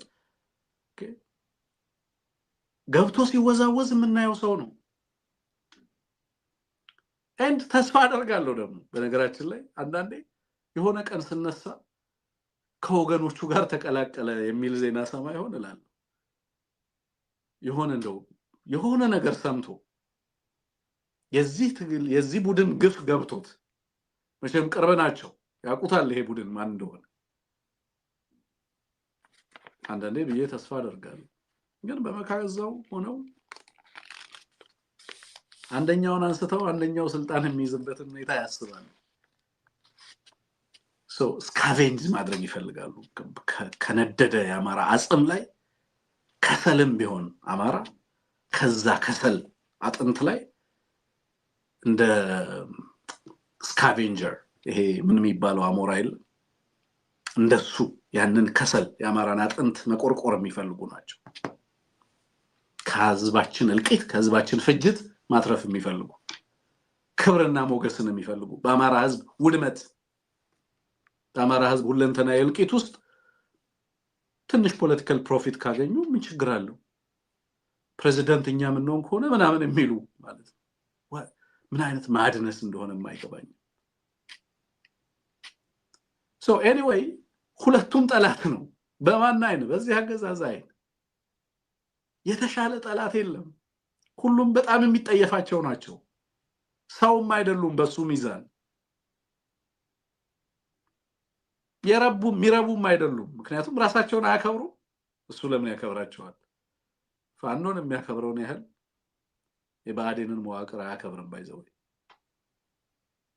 ፋኖን ያከብራል that's why በሄደበት ቦታ ሁሉ የንግግሩ ሁሉ ፋኖ ያከብራል ፋኖ ለምን ራሱን የሚያከብርን ያከብራል በነገራችን ላይ የኦሮሞን ስነልቦና ማታቁ ከሆነ በዚህ አጋጣሚ ልንገራችሁ የኦሮሞ ህዝብ ስነልቦና ፖለቲካውን እንተው የህዝቡም ስነልቦና ነማ ኦፍ ቤኩት ሽራቤካ ይላል ኦሮሞ ራሱን የሚያከብር ሰው ነው ኦሮሞ የሚያከብረው ይላል ራሱ ተረቱ አታቁትም ከሆነ አማራነታችሁን ተጸይፋችሁ የኦህዴድ ተላላኪ ስትሆኑ የመጀመሪያ የሚንቃችሁ የኦህዴድ አመራር ነው እንደዚህ አይነት ሰው አይወድም በጣም ባህሉ ለራሱ ወገን የማይቆም ሰው ለዘመድ አይሆንም ነው የሚለው ተረቱ እኚህ ነውሮች የራሳቸው ጉድፍ የአማራ ህዝብ ጉድፍ የሆኑ ሰዎች በኦሮሞ ሊቃን ዘንድ እንከበራለን ይላሉ እንደዚህ አይነት ሰዎችን ይንቃል አያከብርም እሴቱን ባህሉም አይቀበላችሁም ባይዘው የሚያከብረው ጀግኖችን የሚያከብረው ለራሱ ማህበረሰብ የሚቆምን ሰው ያከብራል አይ ኦኬ ምንም እንኳን ፖለቲካው ባይዋጥለትም ያከብራል ዛሬ አማራ እንዲከበር ያስቻለው ትግል መጀመሩ ነው ወላ ሙሉ ለሙሉ ማስቆም ይችላል ጥፋቱን ይያልኩ አይደለም እናስቆመዋለን ምንም ጥያቄ የለው ግን ዛሬ አማራ ቀና ብሎ እንዲሄድም ያስቻለው ተቋም እንዲመሰርትም ያስቻለው በአማራ ሆኖ ስለቆመ ነው ተበብርም የመጣው አማራ ሆኖ ስለቆምክ ነው ሰው ተደርገህ እንድትታይ የተደረከው በአማራነት ስለቆምክ በአማራነት ትግል ስለጀመርክ ነው የሚለው በደንብ ማወቅ ያስፈልጋል በዚህ አጋጣሚ በነገራችን ላይ ሶዛ ያረጋ ከበደ መዋቅር አዲስ አበባ ላይ ያለው ሌላ ቦታ ላይ ያለው የታደነ ምናምን ያለው ከቻልክ ወደ ፋኖ እና ወደ ትግሉ ግባ አመልጥ በእነዚህ ሰዎች እጅ አትውደቁ ነው እያልኩ ያለው ታዘይንዶ ዘዴ ኦኬ እዛም ሆናችሁ መረጃ እየሰጣችሁ ምናምን ከሆነ ጥሩ ነገር ነው ያደረጋችሁ የነበረው ግን ደግሞ በእነዚህ ሰዎች እጅ አትውደቁ ኦኬ ከቻላችሁ ወደ ትግሉ ተቀላቀሉ ከቻላችሁ ከህዝባችሁ ጋር መስዋዕትነት ያስከፍላል አዎ ግን ደግሞ ከከፈልነው በላይ አንከፍልም we have nothing to lose እንደ ህዝብ ይሄንን ትግል ባናረግ እንደ አማራ ምንም የምናተርፈው ነገር የለም ትምርት ቤታችን በድሮን ወደመ የትኛው ትምርት ቤት ያርሶ አደራችን ቤት ይመታል አዎ ግን ያርሶ አደራችንን ቤት ተመልከቱት ትምርት ቤቱንና ሆስፒታልን ይትሉትን ተመልከቱት በምን አይነት ሁኔታ ውስጥ እንደሚኖር ህዝባችን ነዛ ትምርት ቤቶችና ነዛ ሆስፒታሎች የሚባሉት ራሳቸው በምን አይነት አስከፊ ደረጃ ያሉ እንደሆኑ ራሳቸው እንዴት የጥቃት ማሳያ እንደሆኑ ታውቁታላችሁ አኗኗሩ እንዴት የጥቃት ምንጭ እንደሆነ ህዝባችን ታውቁታላችሁ ይሄ መስዋዕትነትና ትግል የሚያስከፍለው መስዋዕትነት እንዳለ ሆኖ ግን ደግሞ የአማራ ህዝብ ይሄን ትግል ባያደርግ የበለጠ የሚከስር የበለጠ የሚዋረድ ሀገር አልባ የሚሆን ህዝብ መሆኑን መገንዘብ ያስፈልጋል ሶ የሚከፈለው መስዋዕትነት ውድ ቢሆንም ኦኬ ትርፉ ብዙ ነው ትርፉ ሀገር ባለቤትነት ነው ትርፉ ቀጣይነት ነው ትርፉ ህዝብንና ህዝብን ከጥቃት መታደግ ትውልድን ከፖለቲካል ባይተዋርነትና መነጠል ማውጣት ነፃ ማውጣት ሶ ራስን ታሪክን ማደስ ነው ሶ መስዋዕትነቱ ህያው ሊሆን ይችላል ሚከብድ ሊሆን ይችላል መጽናት በጣም አስፈላጊ ነው የዛ የጽናት ምሳሌ ዛሬም እንደግምና ከብራቸው ዛሬ እየዘከርናቸው ያሉ የአማራ እህቶችና ወንድሞቻችን ናቸው ዛሬ በየእስር ቤት ውስጥ ነሲፒጄ ጭምር ምስክርነት የሰጧቸው የአማራ እህቶቻችን ናቸው ይሄ ፕሮግራም ሙሉ ለሙሉ ለነሱ ዴዲኬትድ እንዲሆን ለነሱ መታሰቢያነት የሰራውት ፕሮግራም ነው ማለት ፈልጋለሁ ያ ሜቢ በኋላ ላይ እንምጣ ዛሬ በጆርጂያ አትላንታ የአማራ ማህበር አሁን እናንሙት በተገኙበት አምባሳደር ብርሃነ መስቀል በተገኙበት የዝግጅት ያደረጉ ነው ያሉት መልካም ዝግጅት እንዲሆንላቸው እመኛለሁ ዛሬ በለንደንም አስገራሚ ሰልፍ ተደርጓል የሚደንቅ ሰልፍ በእውነት በጣም ደስ ብሎኛል ለንደን ዛሬም የሰራችሁ ታላቅ ታሪክ ነው ታሪክ ራሱን አድሷል ማለት ይችላል ዩኬ ላይ ያላችሁ ልጆች እንዳልኩት ነው ኦኬ በመካከላችሁ ያለው ግንኙነት አሻሽሉ ደስ ብሎን ከናንተ ጋር ተባብረን እንድንሰራ እኛ የጳውሎስም የአጵሎስም አይደለንም እኛ ያማራ ነን ኦኬ የቆምነው እንደ አማራ ነው እና ማለት ራሳችንን በዚህና በዛ ቋት ውስጥ ልትከቱን አትሞክሩ ማለት ሁላችሁም ለኛ ወንድሞች ሁላችሁንም ነው እናገለግለው እስከሰራችሁ ድረስ ሙሉ ፕሮግራሞቻችሁን ከቨር አድርገን ለአማራ ህዝብ የምትሰሩት ስራ ድንቅ ነው በእውነት እዛ ያላችሁ ልጆች በየትኛውም እንትኑኑ የምትሰሩት ስራ በጣም የሚያስገርም ነው። ጎበዞች ናችሁ፣ ትችላላችሁ። እና ሸምጋይ ለገላጋይ ደግሞ እንደነ አርበኛ መከታውና ደሳለኝ ተሻገሩ፣ ተጠልፋችሁ አትውደቁ። ምልክቶች ናችሁ። በዚህ ታሪክ ውስጥ አሸናፊ ለመሆን ሞክሩ። እያንዳንዱ አማራ ራሱን ያሸንፍ። በነገራችን ላይ ያለ ሸምጋይ ታረቁ። አሚን ከረጀሱ ነው፣ ጀግኖቹ ነው። ጀግንነት ነው እንትን የሚሉ ሰዎች፣ ድንበርን የሚሻገሩ ሰዎችን ይፈልጋል ይሄ ትውልድ። እና ስለ አማራ ህዝብ ስትሉ ኦኬ አትኮራረፉ ማለት እኔ በእኔ እድሜ አያምርም እናንተን ለመሸምገል እየሞከርኩ አይደለም። ግን እንዲህ አይነት ችግሮች ካሉ ባካችሁ ተሻገሩ። ለምን? ምክንያቱም እንፈልጋችኋለን። ይሄ ትውልድ ይሄ ህዝብ ይፈልጋችኋል። አቅማችሁ ይገርማል። ጀግና ናችሁ፣ ትችላላችሁ። እንዴት እንደሚሰራ ገብቷችኋል። ግን ደግሞ አንድነታችሁና ትብብራችሁን በጣም እንፈልገዋለን። ኦኬ ሶ ዩኬ ላይ በደንብ ትልቅ ስራ ትልቅ ተአምር የምትሰሩ ዩኬን አልፋችሁ በጣም በርካታ በቀደም አሁን ስኮትላንድ ላይ የሚሰራችሁት ስራ ተአምር ነው። የስኮቲሽ ፖለቲከኞችን ላቢ ብታደርጉ ትልቅ ውጤት አመጣላችሁ። ግልጽ ነው። በተመሳሳይ ሌሎች አካባቢ በአውሮፓ ጀርመን፣ ሌሎች ቦታዎች ላይ ያላችሁ ወንድሞች እንደዚሁ በመካከላችሁ ያለውን ነገር ምናምን ነገር ለመሻገር ሞክሩ እባካችሁ። የአማራ ህዝብ በዚህ ሰዓት በምንም አይነት መንገድ በታኝ የሆነ ኢነርጂ አይፈልግም። በዚህ ሰዓት የምንፈልገው እያንዳንዱ አቅም ወደ ትብብር እንዲቀየር፣ እያንዳንዱ ጉልበት የጋራ አቅም እንዲሆን ነው የምንፈልገው። እያንዳንዱ ሰው ሚና አለው በዚህ ትግል ውስጥ። ባይዘው እኔ ባልኖር አጎላችኋለሁ። ባይዘው በግል በእውነት በግል ምንም የምናጣው ነገር የለም አይደለም። በግለሰብ ደረጃ ግን የኔ አለመኖር ያጎላል፣ የእናንተ አለመኖር ያጎላል፣ የእያንዳንዳችን አለመኖር ያጎላል። በዚህ ትግል ውስጥ የቻልነውን ያህል አቅምን ሰብስብ፣ የቻልነውን ያህል ሰውን ሰብስብ፣ የቻልነውን ያህል ጉልበትን ሰብስብ፣ ዕውቀትን ሰብስብ። ያንድ ሰው መቅረት ሊያበሳጨን ይገባል። በዚህ ትግል ውስጥ አማራ ነፃ ሲወጣ ኮሌክቲቭሊ ነው ነፃ የሚወጣው። ለዚህ ነው በአገዛዝ ውስጥ ያሉ ሁለት ነፍሳትን ማዳን ለኔ ትልቅ ግብ ነው። ከአገዛዝ ውስጥ ወጥተው ከወገናቸው ጋር እንዲሰለፉ፣ ከሌላ ሰልፍ ወጥተው ከዚህ ፊፍዝ ኮለም ምንለው ከዛ ወጥተው ከአምስተኛው ረድፍ በራሳቸው ህዝብ ትግል ውስጥ ግንባር ቀደም ሚና እንዲኖራቸው ወደፊት የሚሉ ቆራጥ አማራዎችን ከፊት ማምጣት ነው የምንፈልገው አይደል? አንድም ሰው እንዲቀር አንፈልግ። በዚህ ትግል ውስጥ በኩርፊያ በጸብ ምክንያት ስለ አማራ ከሆነ የምትጣሉት ደስ ይበል እያለህ ነው መታረቅ ያለብህ። because ምንም ፐርሰናል ኢሹ የለም፣ ምንም የግል ጉዳይ የለም እዚህ ውስጥ የሚያገናኘን። ይሄ ስለ የጋራ ኮሌክቲቭ ዴስቲኒ ነው እናወራው። ይሄንን በተመለከተ ዛሬ አንድ ሰው ያስተላልፈውን አንድ መልእክት ባነብላችሁ ደስ ይለኛል። ለአማራ ምሁራን የሚል የተመለከቱት ነው።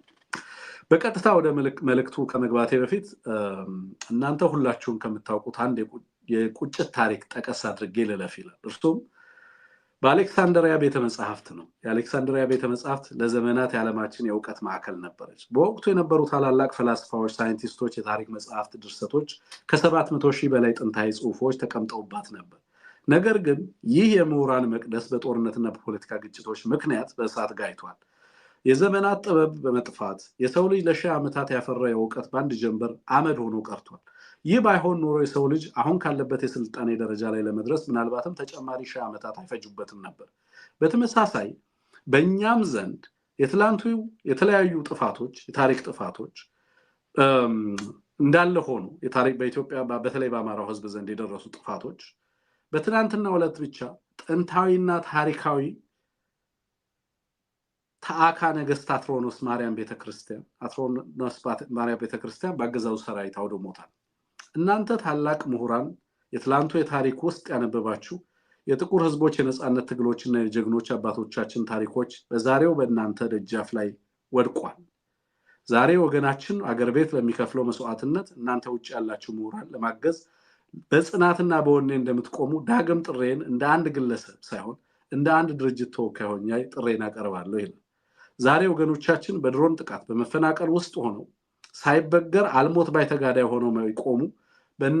ከእናንተ ጀርባ እንዳላችሁ የቆመው ከእናንተ ከጀርባ እንዳላችሁ ተማምኖ ፋኖም ቢሆን እየተዋጋና በዚህ ጸንቶ እንዲቆም ያደረገው የእናንተ ከጀርባው መኖር ነው። የእናንተ የሥራ ድርሻ በእውቀት መመከት፣ በጠላት የሚሰነዘሩ የሐሰት ፕሮፓጋንዳዎችን በምክንያት በመረጃ በማፍረስ ጠላት ያልደረሰበት አዲስ ስልት በመቅረጽና ተስፋን በመዝራት በተስፋ መቁረጥ ውስጥ ያለውን ወገናችንን በእውቀታችሁና በንግግራችሁ ወደፊት ወጣችሁ በማበረታታት አለባችሁ። ታሪክም የሚዘክረው በጀመሩት ሳይሆን በመጨረሻም በሚጸኑት ነው። ዛሬ የምታሳዩት እያንዳንዱ ጥቃቅን የጽናት እርምጃ ነገ ለአንድ ወገናችን የህይወት መትረፍ ምክንያት ትሆናለች። አንድ ምሁር ለወገኑ ሲነሳ 1000 ተስፋን ይፈጥራል እንደሚባለው እናንተም ዕውቀት የብዙዎችን ነፍስ የመታደግ አቅም አለውና ዕውቀታችሁ ለወገናችሁ እንድታካፍሉ ዘንድ በጽናትም የአማራን ህዝብ ታገለግሉ ዘንድ ጥሬን አቀርባለሁ ይላል። ድል ለአማራ ህዝብ፣ ድል ለፋኖ ይላል። ይሄንን መልእክት በአንድ የዋትስአፕ ጽሑፍ ላይ ሲመላለስ ነው ያገኘሁት። የመልእክቱ ባለቤት ማን እንደሆነ አላወቅኩኝም፣ ግን መልእክቱ ጠቃሚ ስለሆነ ወደ እናንተ ላድርሰው ብዬ ነው። በተለይ ለአማራ መሆናል እና በተለያየ ቦታ ላይ ያላችሁ ሰዎች የጽናታችሁም የማሸነፋችሁም ሚስጥር አንድነታችሁ መሆኑን በደንብ መገንዘብ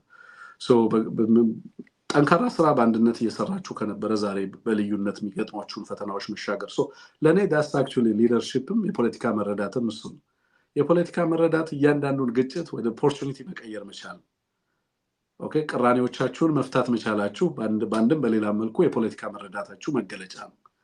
የአማራን ህዝብ ከመወከላችሁ ባሻገር የሚያጋጥሟችሁን የየዕለት ችግሮች ቢያንስ በቡድንም በምንም ስትሰሩ በማህበራትም ስትሰሩ የሚያጋጥሟችሁን ፈተናዎች መሻገር መቻል ለኔ አንዱ የሊደርሺፕ ኳሊቲ መገለጫ ነው።